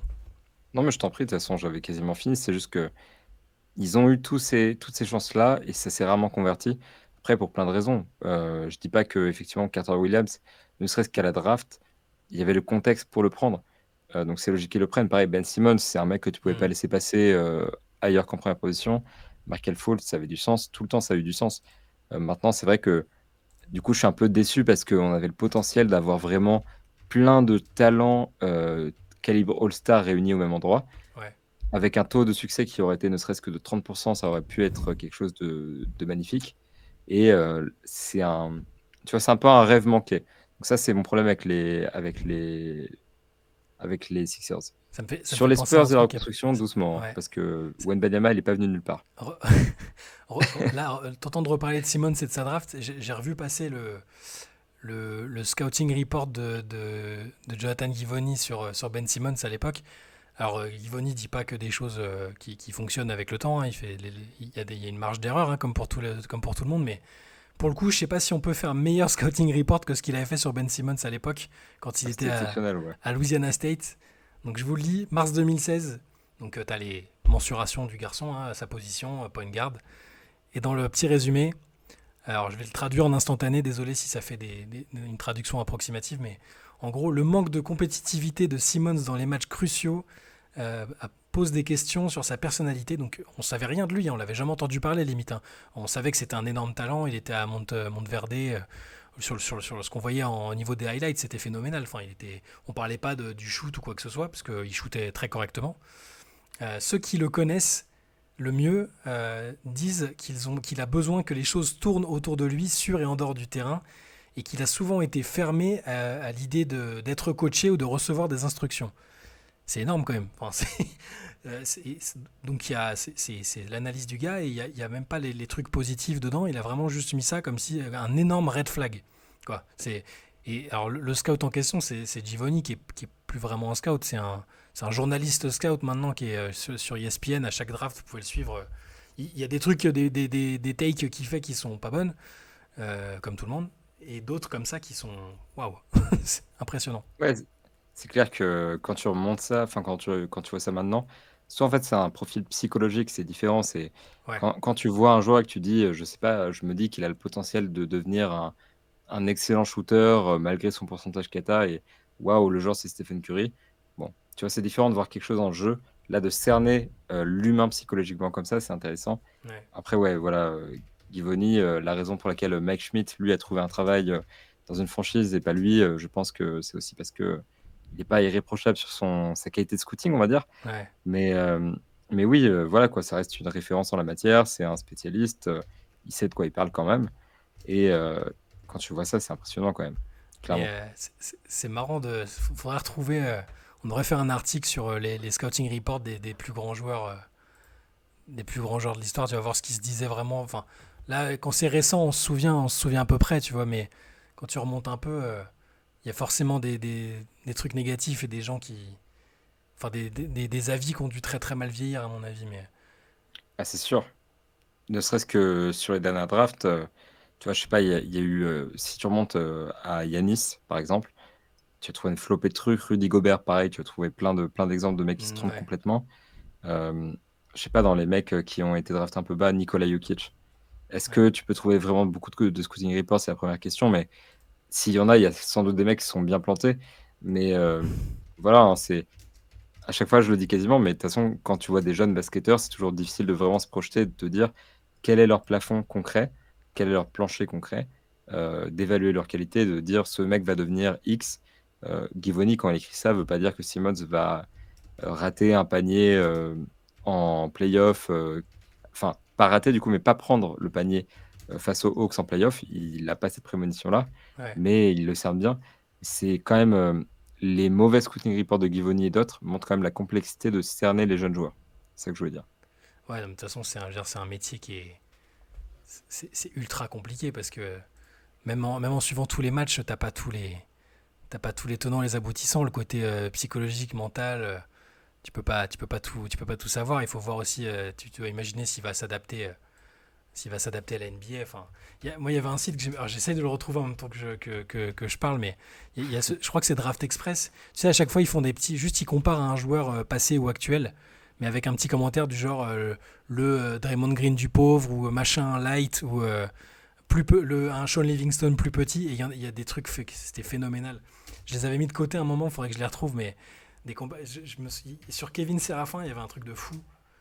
Il faut que j'essaie de le retrouver. Je vous retrouverai ça. Je cherche en même temps qu'on discutera, mais euh, il y avait ça. Kevin Serafin, c'était quoi? Ah, je sais plus. Bref, c'est pas Enfin, grave, mais je suis curieux aussi, j'aimerais bien savoir de quoi il retourne, mais je vais vous les retrouver. Anthony Bennett, il l'avait comparé à Larry Grandmama Johnson. Si vous devez choisir deux joueurs actuels pour choke, vous choisissez qui? Pour choke, donc genre c'est quand même un joueur important qui a le ballon à la fin et qui doit plier l'affaire alors. bah C'est ouais, ça? tu peux pas, je pense que tu peux pas mettre le ballon entre les mains de Théo Pinson et dire vas-y mec, genre, parce que sinon c'est facile, tu vois. Fou. Allez, un dernier ballon. Ouah. Euh, T'as quelqu'un qui te vient en tête? Parce que je veux pas tirer encore sur les mêmes personnes, c'est ça le truc. Mais moi, j'ai pas de problème à donner le dernier ballon à Embiid et même Harden a fait des choses quand même dans ses playoffs. Donc Ouais. moi, je ne tirerai pas sur eux. Je suis désolé. Je Nick, suis Nick Anderson, ça fait mal, ça pique. Les souvenirs. Bah bah lui, c'est pas clairement. les derniers tirs, c'est les lancers importants. Lui, c'est pas les À tirs. Booker, moi je lui donne. Les Hein. tirs, il les mettait.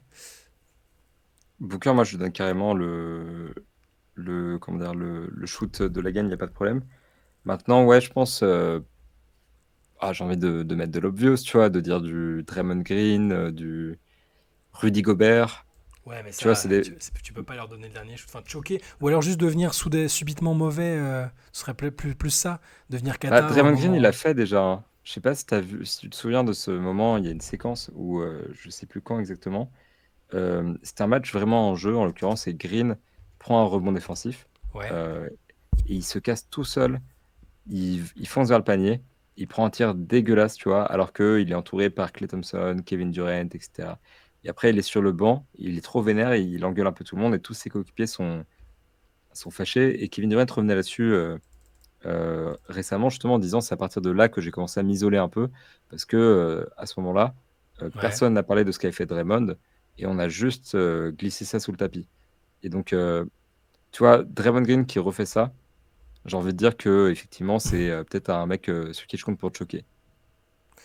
Chris Paul, je vois Chris Paul, Westbrook, ouais. C'est pas des Westbrook, c'est joueurs. très bien, c'est parfait.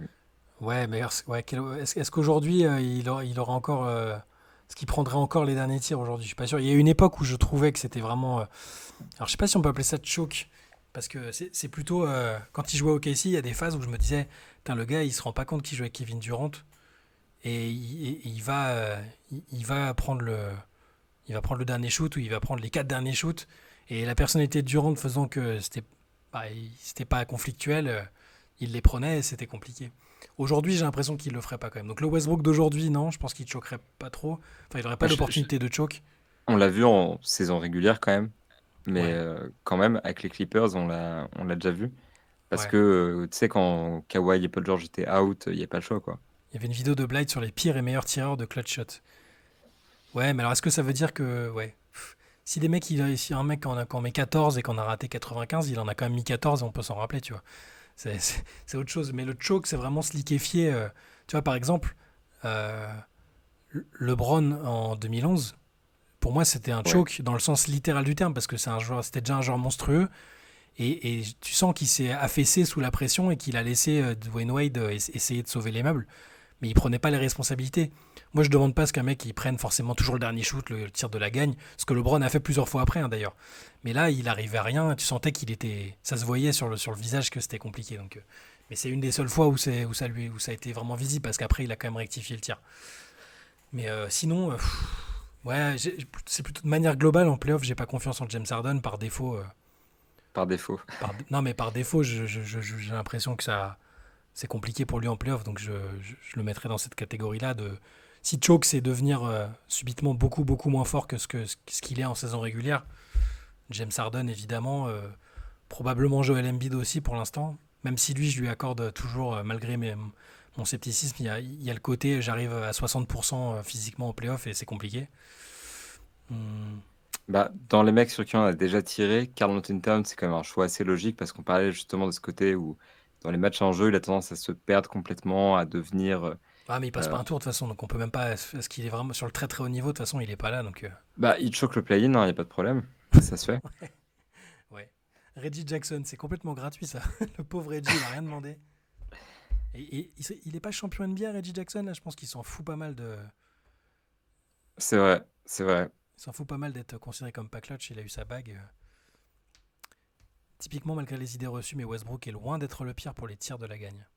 C'est pas forcément les tirs, le pire, c'est ce qu'il fait avant. Ouais. C'est Westbrook, il a ce côté, enfin, je déteste cette expression, mais on l'associe à Westbrook, donc je vais la dire.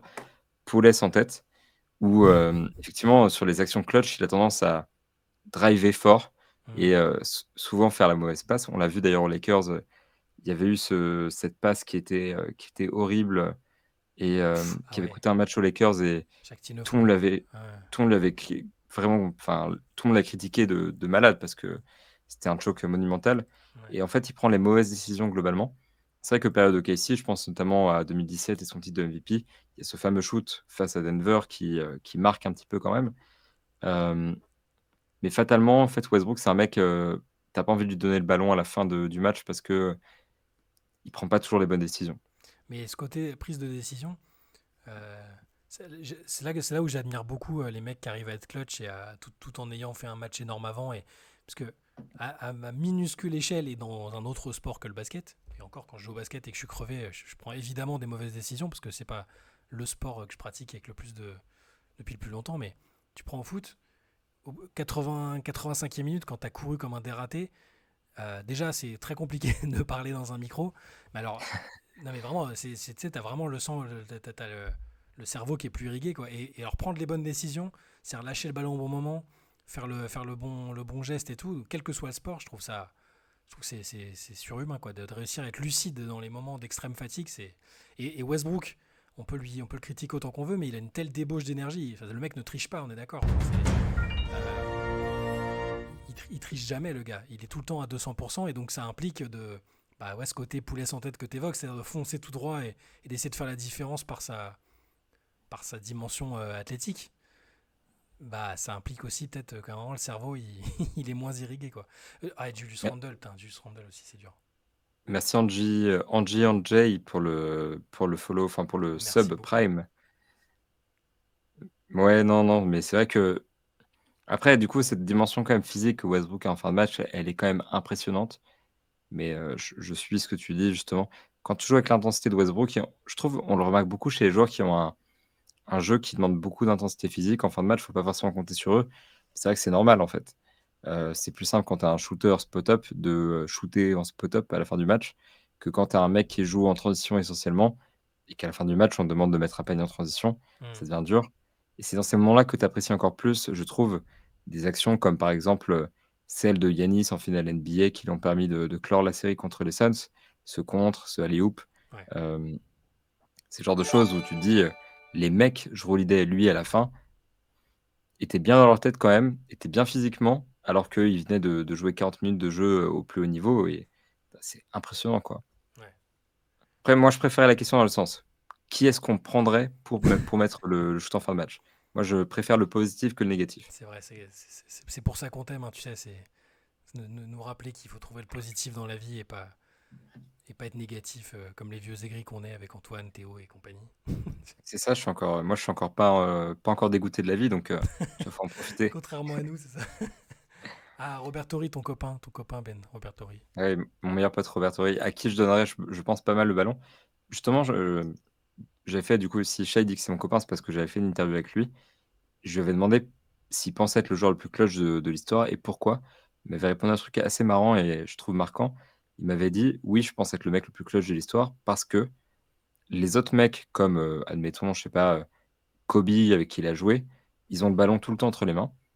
Et en fait, à un moment du match, à la fin, quand Robert Horry prend son tir, ça veut dire que lui, on le fait rentrer pour ça, exprès pour ça, parce qu'il est clutch. Et on va retirer le ballon des mains de ces gars-là. Alors, en l'occurrence, pour le tir des Lakers, c'est plus la providence qui lui a mis entre les mains.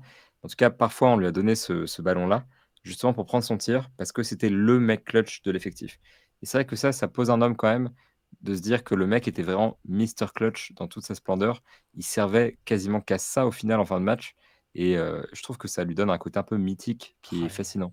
il m'a vraiment fait cauchemarder, moi. À chaque fois, c'était contre les équipes pour Ah lesquelles bah, dès j'étais. Houston, ça part, hein. Oh là là. Ouais, mais même, il l'a fait contre tout le monde à chaque fois, c'était terrible. Mais Je veux dire, avec Houston, face au Magic en particulier, oui, bah c'est oui, parti oui. direct. Bien sûr, bien sûr. Mais ouais, avec les Lakers, avec les Spurs contre les Nets, non, c'est vraiment, c'est un joueur à très à part, Robert Torrey. Et alors, qu'est-ce qu'on nous cite? Doncic en fin de match est cramé, donc pas fiable. Ouais, ça c'était pour la catégorie d'avant, mais Benjamin veut qu'on soit optimiste, les gars. Donc, Ouais, moi je veux du love. Ray Allen, il y a du love pour Ray Allen, ouais. Ouais, Ray Allen, c'est assez clutch quand même.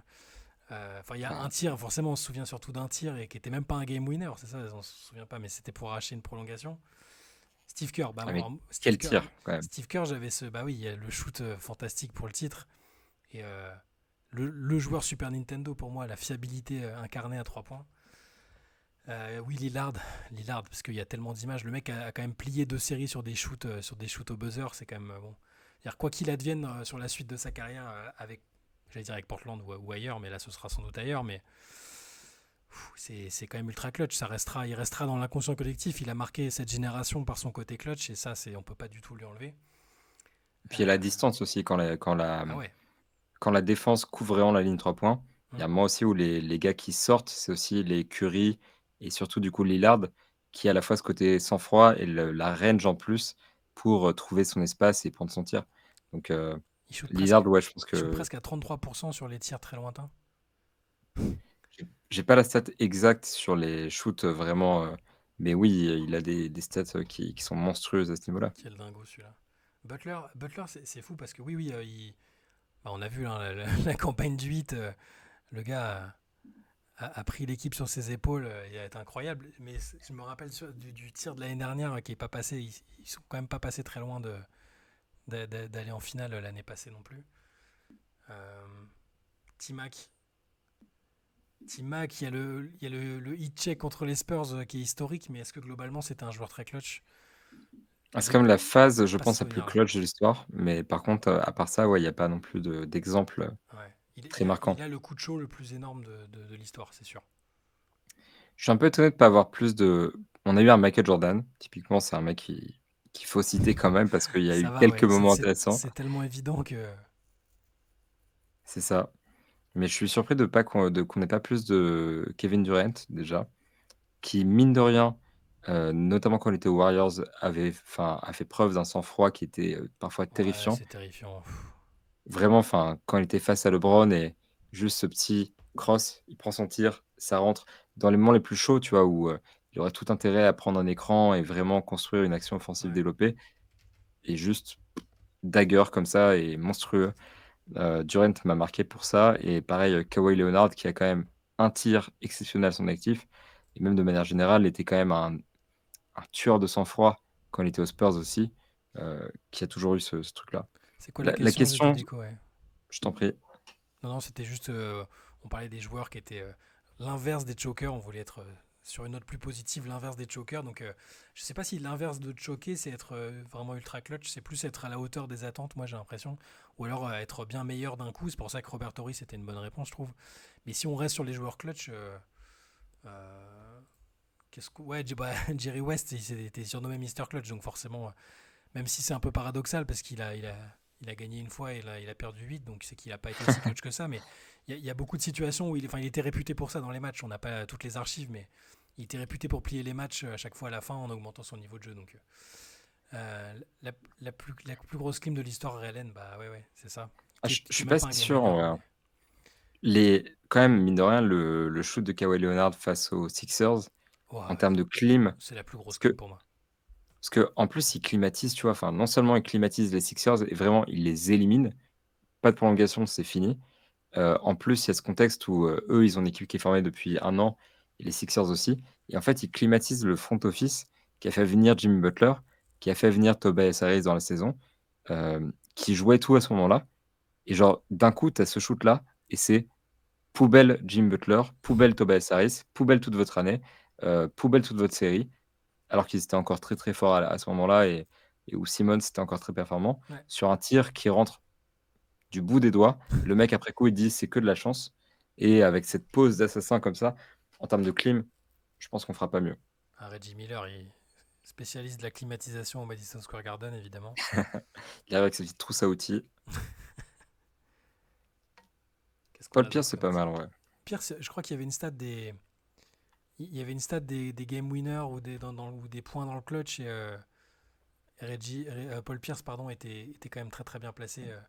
Il y avait des joueurs comme Joe Johnson aussi auxquels on pense pas forcément, mais Joe Johnson sacrément clutch aussi. Enfin, très très chaud sur les fins de match. Et puis on a eu aussi un De'Aaron Fox qui est quand même, mine de rien, du coup, maintenant, Il est en le train, ouais. premier le 1er clutch player of the year de l'histoire de l'NBA. Ouais. Et Voilà. lui, pour le coup, il a inversé la tendance parce qu'il avait du mal, je trouve. Il avait plutôt tendance à être effacé sur les fins de match. Là, cette saison, ouais, tous les quatrièmes cartons, c'était énorme. Ah, Je crois qu'il s'est liquéfié sur Paul Pierce sur un Money Time. Paul Pierce refuse toujours d'admettre qu'il lui a un problème intestinal qui a débordé et que c'était pas du tout ça, hein. ah là, le Isaiah Thomas, il nous prend par les sentiments. Ouais, King in the Fourth. C'est vrai que ça, c'était un vrai surnom et c'était assez incroyable. Shea Gilgeous-Alexander, évidemment, hein, j'imagine qu'on parle pas de moi.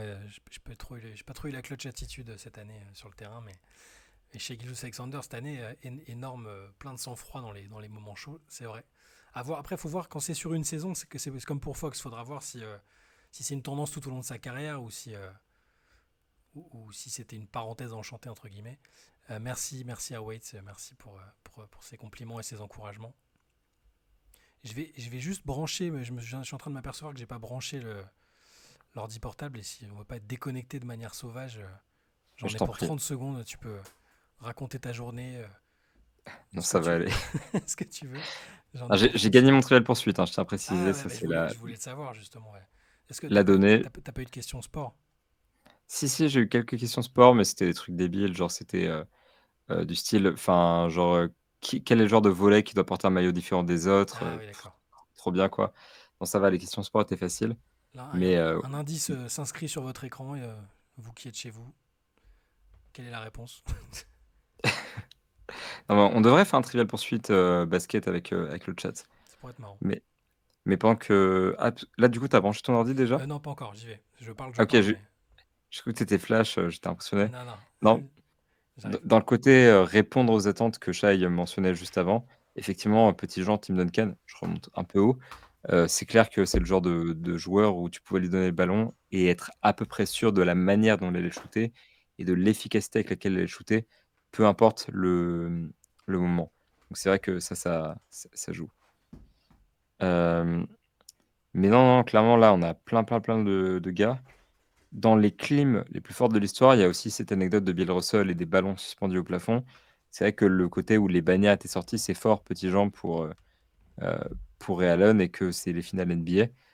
Maintenant, je trouve que la dramaturgie du moment de Kawhi Leonard, après, je suis biaisé parce que je l'ai vécu plus intensément puisque c'était en live, mais la dramaturgie vraiment du moment de Kawhi Leonard et le fait que c'était historique pour les Raptors d'avancer vers leur premier titre, je trouve que ça amplifie encore un peu la clim.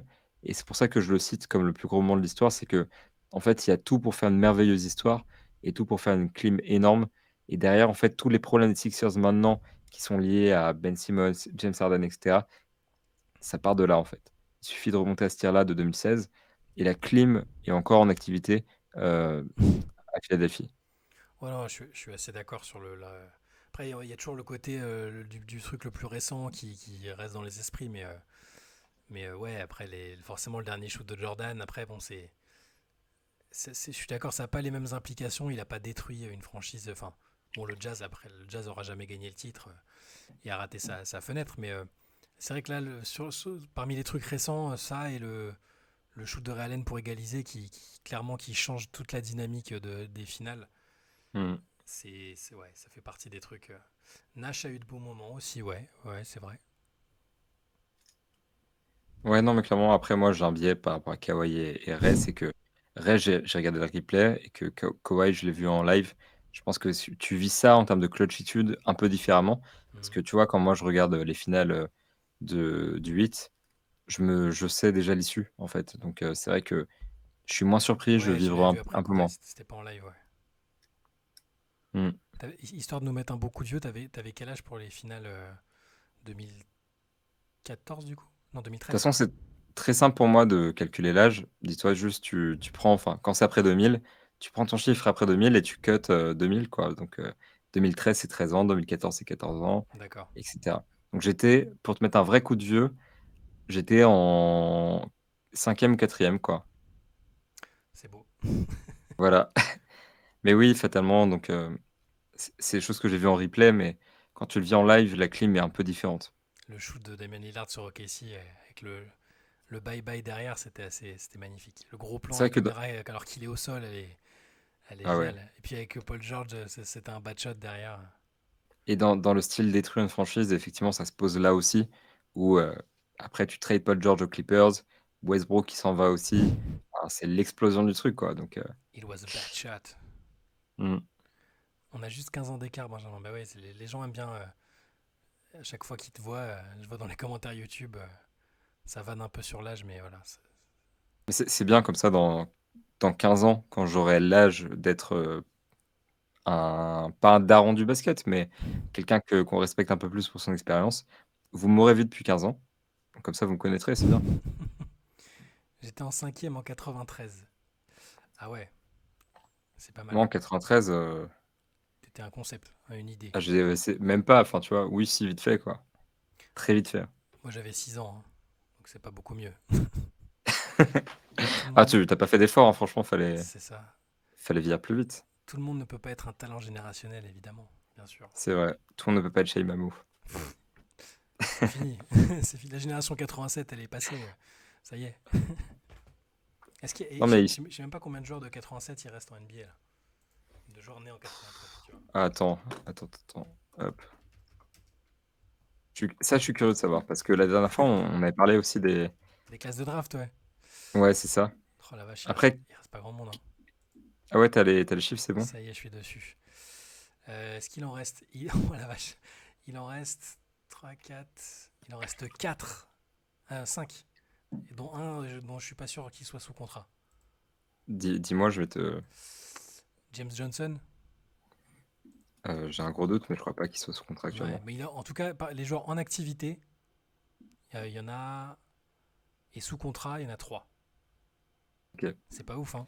pas dingue. Ils sont relativement connus. Il y en a un. Ouais, la génération 87, bah oui, bien sûr. Il y en a un qui a été champion, il me semble, avec les Raptors dont tu parlais tout à l'heure.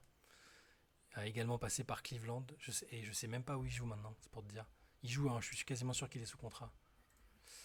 Il joue. Ah bah non. Il n'est pas- Attends, c'est de qui on parle? On parle d'un shooter qui a joué aux Spurs, qui était très important pour les Ah, ok. Spurs. Danny Ouais, Green, ouais, Danny il Green, vient ouais. d'arriver en fin de contrat, normalement. C'est ça, donc il n'est pas là. Ensuite, il y a un meneur titulaire d'une franchise de l'Ouest dont on a parlé tout à l'heure, notamment pour son pivot qui pense peut-être avoir changé l'histoire du jeu. Ah, c'est vrai que Mike Conley commence à vieillir un peu. Mike C'est Conley vrai. commence à vieillir, 87. Et enfin, un de mes joueurs chouchou en NBA, un Australien, dur sur l'homme, Ah, grande Ben gueule. Simmons. Et non, ouais. Ben Simmons, 36 ans, énorme. Jungles. Joe Ingles, évidemment. Qui pour le coup est sous contrat au Magic. En plus. Bien sûr, ah bah, c'est le mariage parfait. Et oui, c'est tout ce qu'il faut pour rendre Shai heureux. Voilà, j'espère que ça va bien se passer. Joe, mais donc on a de 87, il reste que Mike Conley, Danny Green, Joe Ingles et James Johnson qui sont en activité. Tous les autres, donc même des très très hauts choix de draft comme ce cher Hashim Tabit, numéro 2, là, qui est plus là, hein, qui est plus en activité. Je regarde un peu. OJ Mayo, catastrophe le pauvre. Wesley Ouais. Johnson, Ilyasova. Qu'est-ce qu'on a? Wayne Ellington. Ah non, bon, Nando De Colo est toujours en activité. Ouais, et plutôt pas mal, hein, quand même. Plutôt pas mal. Mais en tout cas, il est pas en activité en NBA. Darren Collison, Wilson Chandler, Andrew Bynum. Andrew Pour Bynum. information, Erzan Ilyasova, dans ma simulation de ligue, il est encore en activité, il est dans mon équipe. Et on est en 2023-2024 là actuellement. Donc Ouais. voilà. Il vit quelque part dans nos cœurs. On nous dit Rudy Gay. Non, 86 Rudy Gay. 36 ans, il va avoir 37 dans 15 jours. Incroyable. C'est ouf 87 quand tu penses à Curry qui est de 88. Bah même 88 les gars, je suis pas sûr qu'il en reste énormément, hein. Si vous voulez, on peut poursuivre là-dessus un petit peu, mais 88. 88, j'en vois 1, 2, 3, 4, 5, 6. Ah, il y en a plus quand même, hein. 7, 8, 9, 10, 11, 12, 13, 14, 15, 16, 17. Bon, ça va.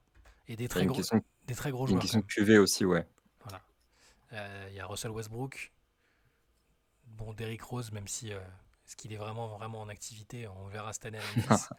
Patty Mills, JaVale McGee, Boban Marjanovic, Kevin Love, les jumeaux Lopez, DeAndre Jordan qui lui aussi a une activité douteuse. T'as dit Marjanovic et t'as rien dit pour lui, hein, donc Mais non, parce que attention. Boban, c'est Boban. C'est à partir du moment où le mec a joué dans John Wick, il est dans une catégorie à part. Eric Gordon, Danilo Gallinari, Kevin Durant, Stephen Curry, quand même, en 88, Patrick Beverly et Nicolas Batum. C'est aussi la génération de Alexis Aginsa, du coup, je pense. Exactement, Alexis Aginsa. De Voilà. Qui n'est Rodrigue, plus en activité du tout, mais bon, Rodrigue Bobois, qui est en activité mais en Europe. bien sûr. Et voilà, c'est à peu près tout sur les. Voilà, donc Et du coup, 88, c'est dans cette génération aussi que du coup, il y a Landry Fields qui est Fields maintenant GM. GM, carrément. C'est ça, Landry Fields, éphémère joueur des New York Knicks et des Toronto Raptors, et qui a hébergé Jeremy Lin sur son canapé pendant la Linsanity. Incroyable. Incroyable cette histoire. Quelle période. On en reparlera un jour, mais sur un condensé de. Enfin, une parenthèse vraiment enchantée digne d'un film. Et Landry Fields a son petit rôle là-dedans. Dwight Howard, je dirais que c'est 86 aussi, l'ami Dwight. Est-ce que je me trompe? Je tape en même temps que je me pose la question. Moi, je suis que pour le 1984. Il reste vraiment un mec en activité. En 84. Ah mais pardon, j'avais oublié que je suis pas très doué avec les chiffres, voilà. Enfin, paradoxal, mais 85 pour Dwight Howard. pour moi, LeBron James, c'était un 85 aussi, mais bon. Ah non, 84, ouais. C'est le dernier. J'ai... Après, voilà, à 2 jours près. À 2 jours près. De 86, de 85, ouais, je suis sur 85. Ils sont en activité sans être vraiment actifs. Il reste surtout Chris Paul en fait. PJ Tucker aussi. Et après, bah, c'est du Taj Gibson et Trevor Ariza. Aslem, il est de quelle année? Je pense qu'il est de 1883. Non, Aslem, il a 42 ans. Donc, Attention, je trouve qu'on oublie un peu trop dans les mecs de 84, on oublie Patrick Ewing quand même. Le fameux Patrick Ewing, Junior. ailier de. Ah ouais. Non, ouais, oui, oui, c'est si, junior, mais qui était passé par Georgetown aussi, qui avait été drafté par les Kings, justement. Ouais. Donc attention, hein, Patrick Ewing 84, une vraie cuvée aussi. Hein. Udo Aslem, pour votre réponse, pour votre question, 1980, effectivement, tu fais bien de le préciser. Mr. Brown. Impossible. Deron Williams, il est en activité au Burger King. Oh, c'est moche, c'est moche. Fin de carrière triste pour Deron Williams, hein, quand même. C'était un meneur.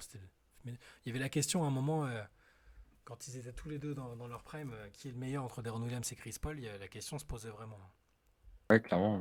PJ Tucker, je ne savais pas qu'il était de 86. Eh oui. La draft 2010, il n'y a plus personne. Plus personne, Zaza, personne. oui, c'est un 84, du coup. Attends, plus personne, personne. Pour 2010, non. Je suis curieux. John Wall n'a pas de contrat, mais. Ah oui, oui, c'est vrai que non, mais je suis bête, c'est la draft, c'est pas l'année de. Bah non, il y a Gordon Hayward. Il y a toujours Gordon Hayward. Ouais. Hop. Il y a toujours, il y a toujours Paul George. Paul George, ouais, plutôt pas mal d'ailleurs. Bah, je pense qu'il y a d'autres mecs en dessous, Ouais, non? peut-être que tu Mais pensais à une autre cuvée, peut-être, non?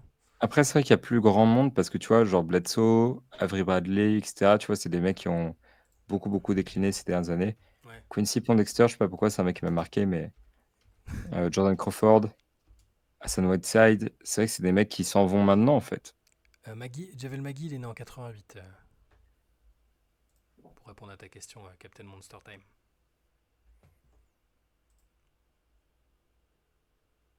Il y a plus grand monde, oui. Ouais, par contre, oui, c'est clair que quand tu vois la draft, l'essentiel des joueurs sont partis. En fait, sont en train de partir de la ligue. Je trouve que c'est un peu ça le point qui nous indique où on en est dans le temps.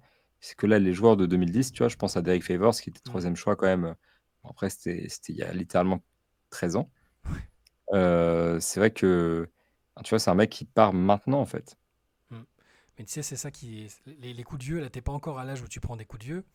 Les coups de vieux, c'est quand des joueurs que t'as vu arriver, vraiment, tu t'es dit, ah, c'est mon gars, c'est le petit jeune, c'est vraiment mon protégé, je vais le suivre jusqu'au bout, même s'il a 17, 18. C'est quand tu les vois prendre leur retraite, là, tu commences à. J'ai déjà eu un petit coup de vieux Ouais. à la draft de Zion.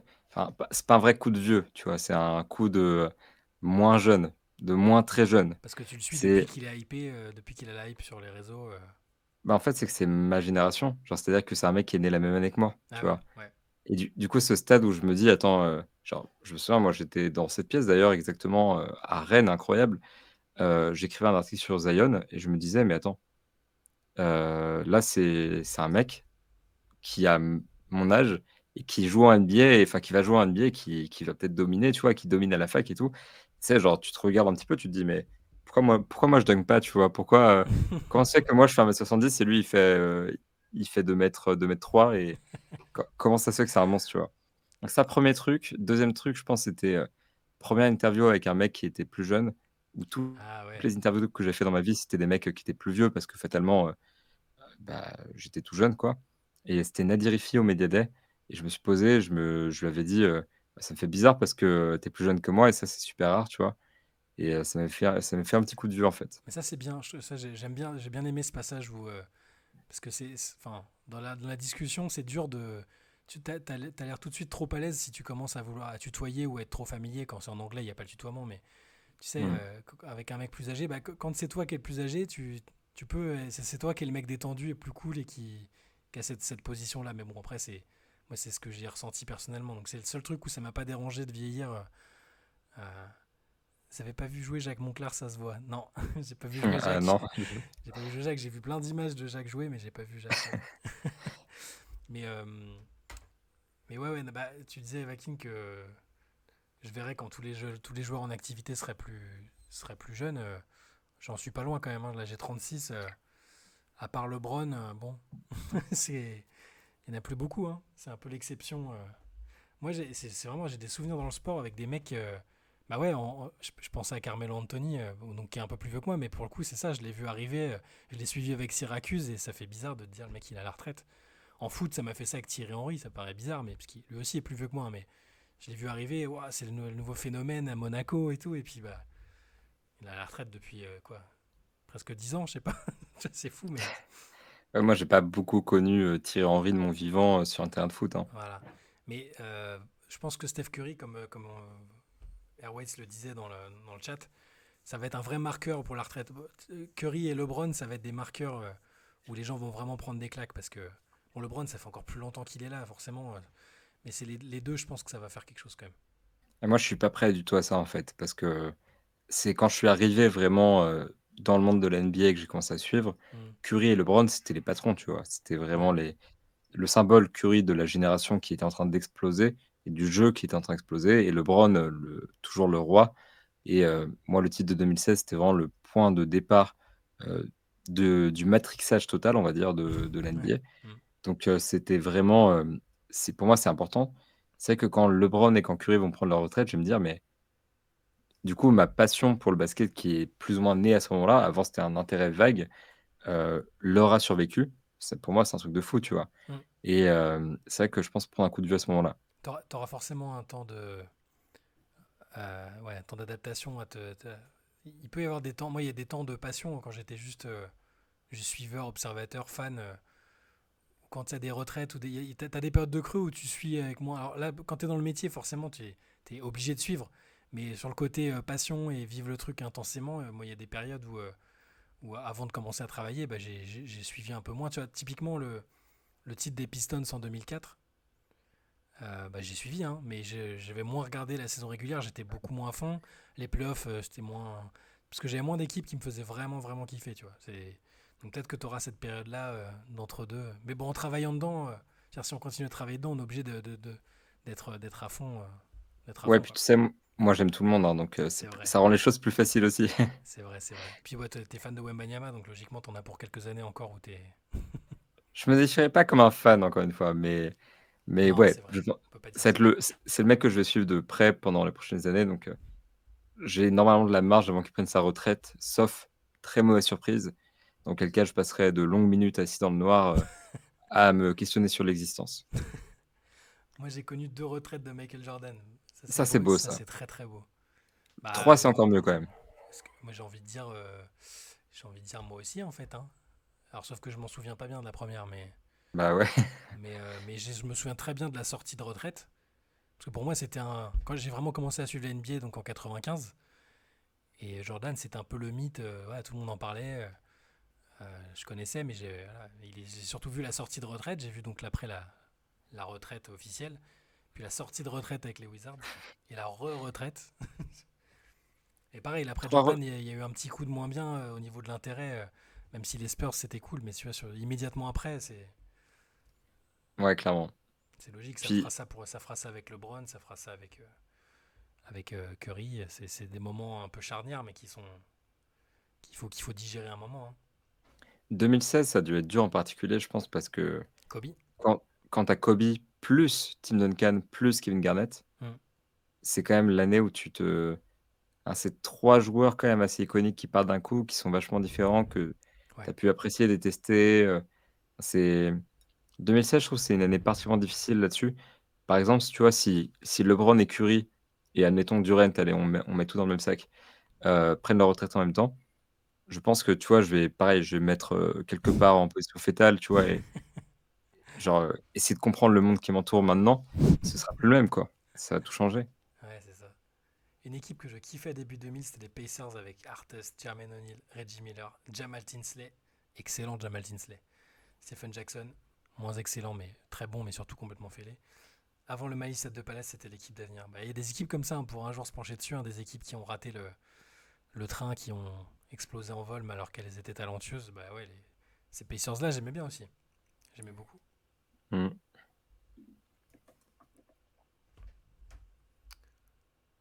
C'est beau, hein, n'empêche. C'est là qu'on comprend qu'on a un chat, qui fait plaisir parce qu'on est en train de juste parler de petits souvenirs. Et puis t'as ceux qui ont commencé la NBA, voilà, comme Airways en 2015 de manière sérieuse, et puis d'autres qui étaient là, d'autres qui sont plus vieux que le reste de la ligue, c'est beau.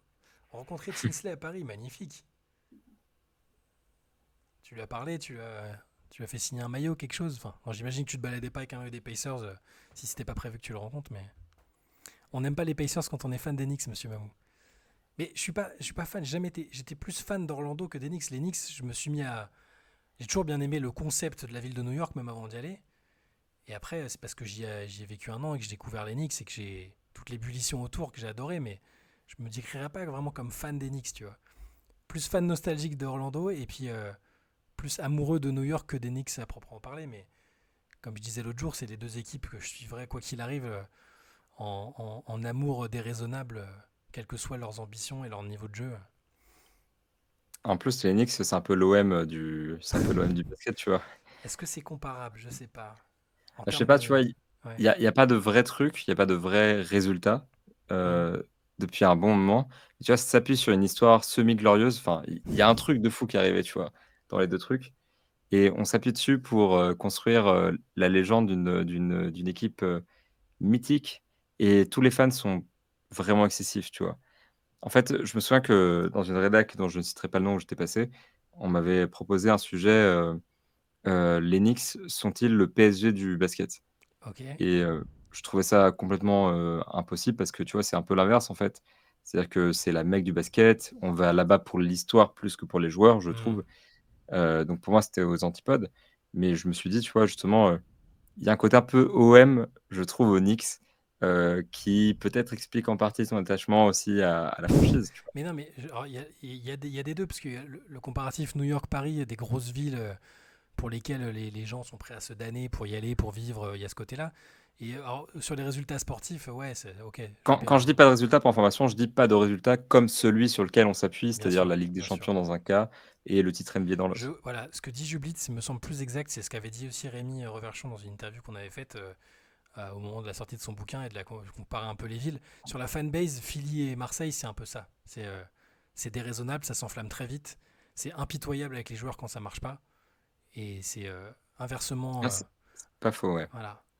Moi, les Knicks, c'est le souvenir de Friends. Bah ouais, moi aussi, évidemment. Enfin, ils allaient à des matchs courtside, un épisode sur deux. Il y a Joey qui regardait toujours des matchs des Knicks, forcément. Tinsley était avec Antonio Daniels, énorme. Incroyable, Antonio Daniels. C'est vieux. Et tu les as croisés dans la rue comme ça. Normal. Et tu les as reconnus surtout, c'est beau, parce Ah, qu'ils ont, ils c'est ont ce dû que j'allais changer. dire, c'est faut les reconnaître, tu vois, Ouais. dans un contexte où, enfin, tu vois, moi, une fois, j'ai croisé Wembanyama dans la rue, c'était pas compliqué. Genre, en plus, en l'occurrence, c'était à Levallois, c'était à 50 mètres de Marcel Cerdan, donc tu vois, j'avais Ouais. vraiment aucun doute sur, C'est tiens, bien mais lui. qui est Ouais. ce mec de 2,24 m qui se balade à côté de chez moi, tu vois? Mm. Hem, mais donc, il y a des joueurs quand même, c'est plus compliqué, surtout dans un contexte un peu civil où, tu sais, je sais pas, tu sais, Westbrook avec ses tenues, des Ouais. fois, je me dis, «Est-ce que je le reconnaîtrais?» tu vois? Il met ses Il faut lunettes, quand c'est même le comme, faire. c'est comme Clark Kent, dès qu'il met les lunettes en civil, tu le reconnais pas, quoi. Et moi, je suis mauvais en plus pour ça, et puis j'ai trop peur d'aller aborder un mec et lui dire: «Eh mais salut Russell, je suis un grand fan et tout», et le mec, il me répond en français, il me dit: «Nique ta mère», tu vois? Je vais bégayer, je pense. Le joueur que j'ai croisé dans la rue, c'était Westbrook. Ah putain, mais tu t'es baladé où? C'était dans Paris aussi ou c'était. Parce que la croisée dans la rue, c'est magnifique quand même. C'est pas mal Westbrook, ouais, clairement. Genre, il Mais il est était tout seul. croisable, hein, parce qu'il est souvent dans Paris. Ouais. Oui, puis je pense qu'il Je peut se promener, il peut se promener à peu près de manière anonyme dans Paris, hein. j'ai une pote qui a croisé Damian Lillard aussi, dans Paris. Ah ouais, sympa. Il m'a fait un Ah, autographe et pris une photo dans le huitième. Incroyable. C'est beau ça. sympa. Ça, c'est très très beau. Comme Clay Ouais, Thompson Klay à New Thompson York. à New York, C'était c'est magique. la meilleure vidéo. Mais c'est Non, ça, mais il y a des mecs comme ça, Clay, il a l'air tellement random en fait en dehors que. Alors le mec est grand quand même, donc tu te dis, il y a peut-être une possibilité qu'il joue au basket, mais c'est vrai qu'il a l'air tellement random, il s'habille pas de façon flashy. C'est. Il y avait Yanis en pleine rue à Lyon il y a quelques années, ouais, c'est vrai.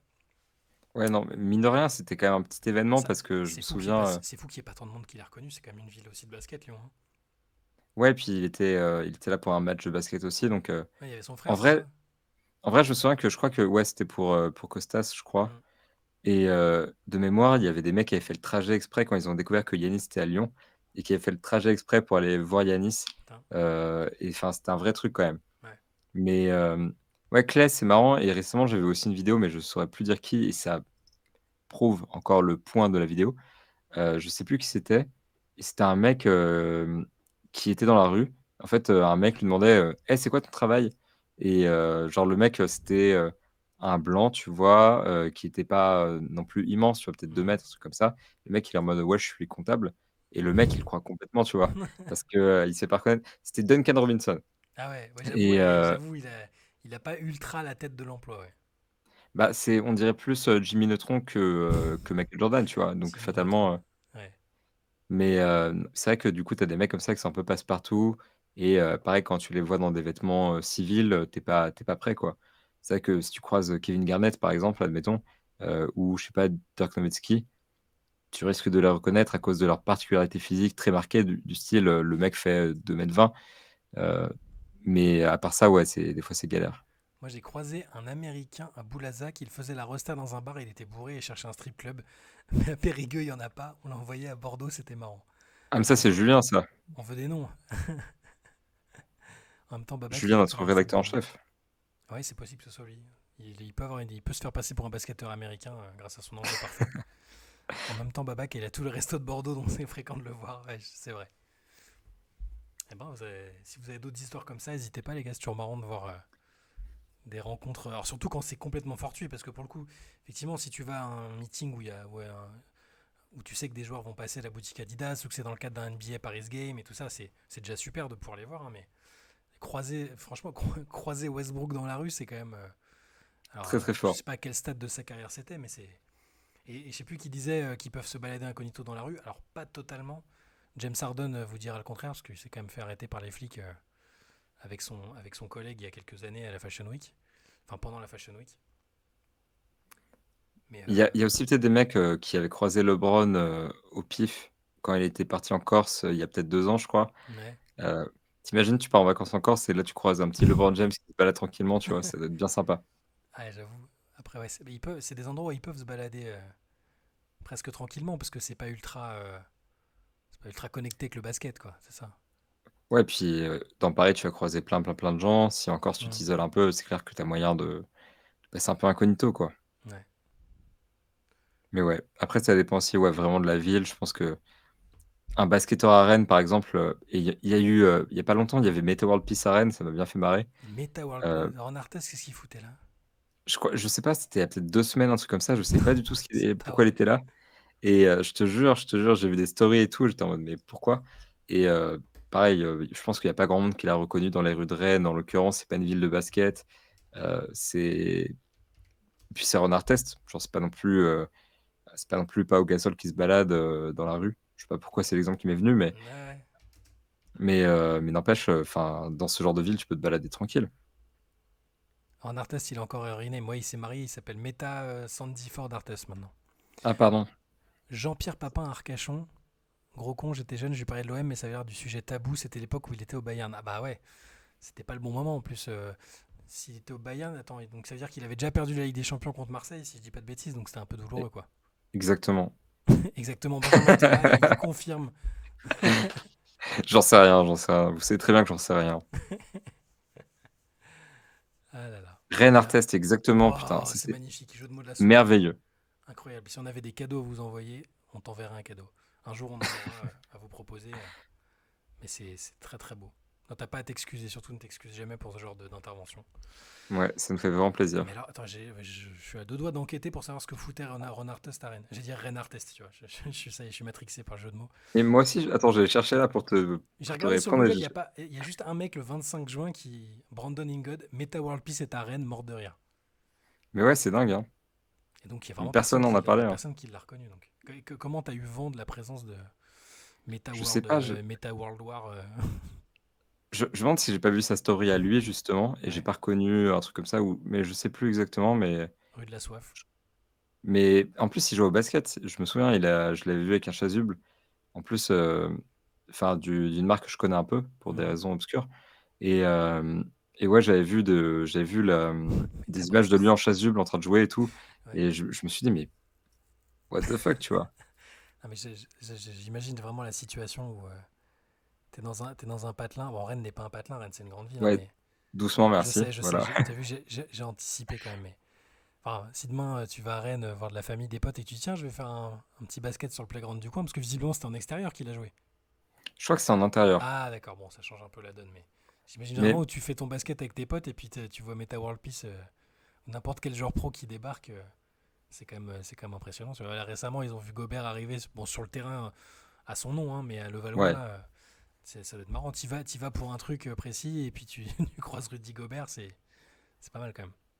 Et puis tu te fais contrer par Rudy Gobert, en Ouais. plus. Il y a eu au moins un mec aux urgences de Rennes pour une mâchoire cassée. Ah, c'était un boucher, l'ami Artest. C'était un défenseur formidable, un très bon joueur de basket, mais ouais, c'était plutôt chirurgical, ouais. Clairement. Très bien. Je pense que sur ces belles anecdotes, C'est ce que j'allais dire. on va se laisser bientôt 1h du matin. L'actualité n'étant pas si dense, on va garder de l'énergie peut-être pour les prochaines late sessions, pour le CQFR de demain matin. Exactement. Puis peut-être une late session bientôt avec Antoine Pimel, évidemment, C'est ça, qui nous manque. il lui reste encore un peu de vacances, Antoine, je crois, hein. Mais ouais, il va revenir bientôt. Moi, je suis là jusqu'au 15 août, ce qui fait que j'ai encore la prochaine et non, et pas la suivante. On verra si on continue les late sessions après, si on fait pas une petite pause d'une semaine ou deux. Euh, En attendant, vous pouvez nous retrouver sur YouTube, hein, comme vous le savez. La late session, le replay sera en ligne le jeudi soir. On vous le met le jeudi soir maintenant parce que c'est un peu long toujours à uploader, à préparer. Mais le jeudi soir, vous aurez le replay si vous êtes juste arrivé en cours et que vous voulez retrouver ça. Ça fait 4 mois qu'il est en vacances, Antoine. C'est faux. C'est faux, le pauvre. Demain matin, CQFR. En attendant, vous pouvez retrouver toutes nos vidéos sur YouTube. Benjamin, bonne nuit. À demain matin, À demain matin. en forme, Salut. comme toujours. Et oui, Et évidemment. merci à tout le monde sur le chat d'avoir encore participé aussi activement. C'était cool. Et puis on se retrouve très bientôt. Salut les gars. Ciao.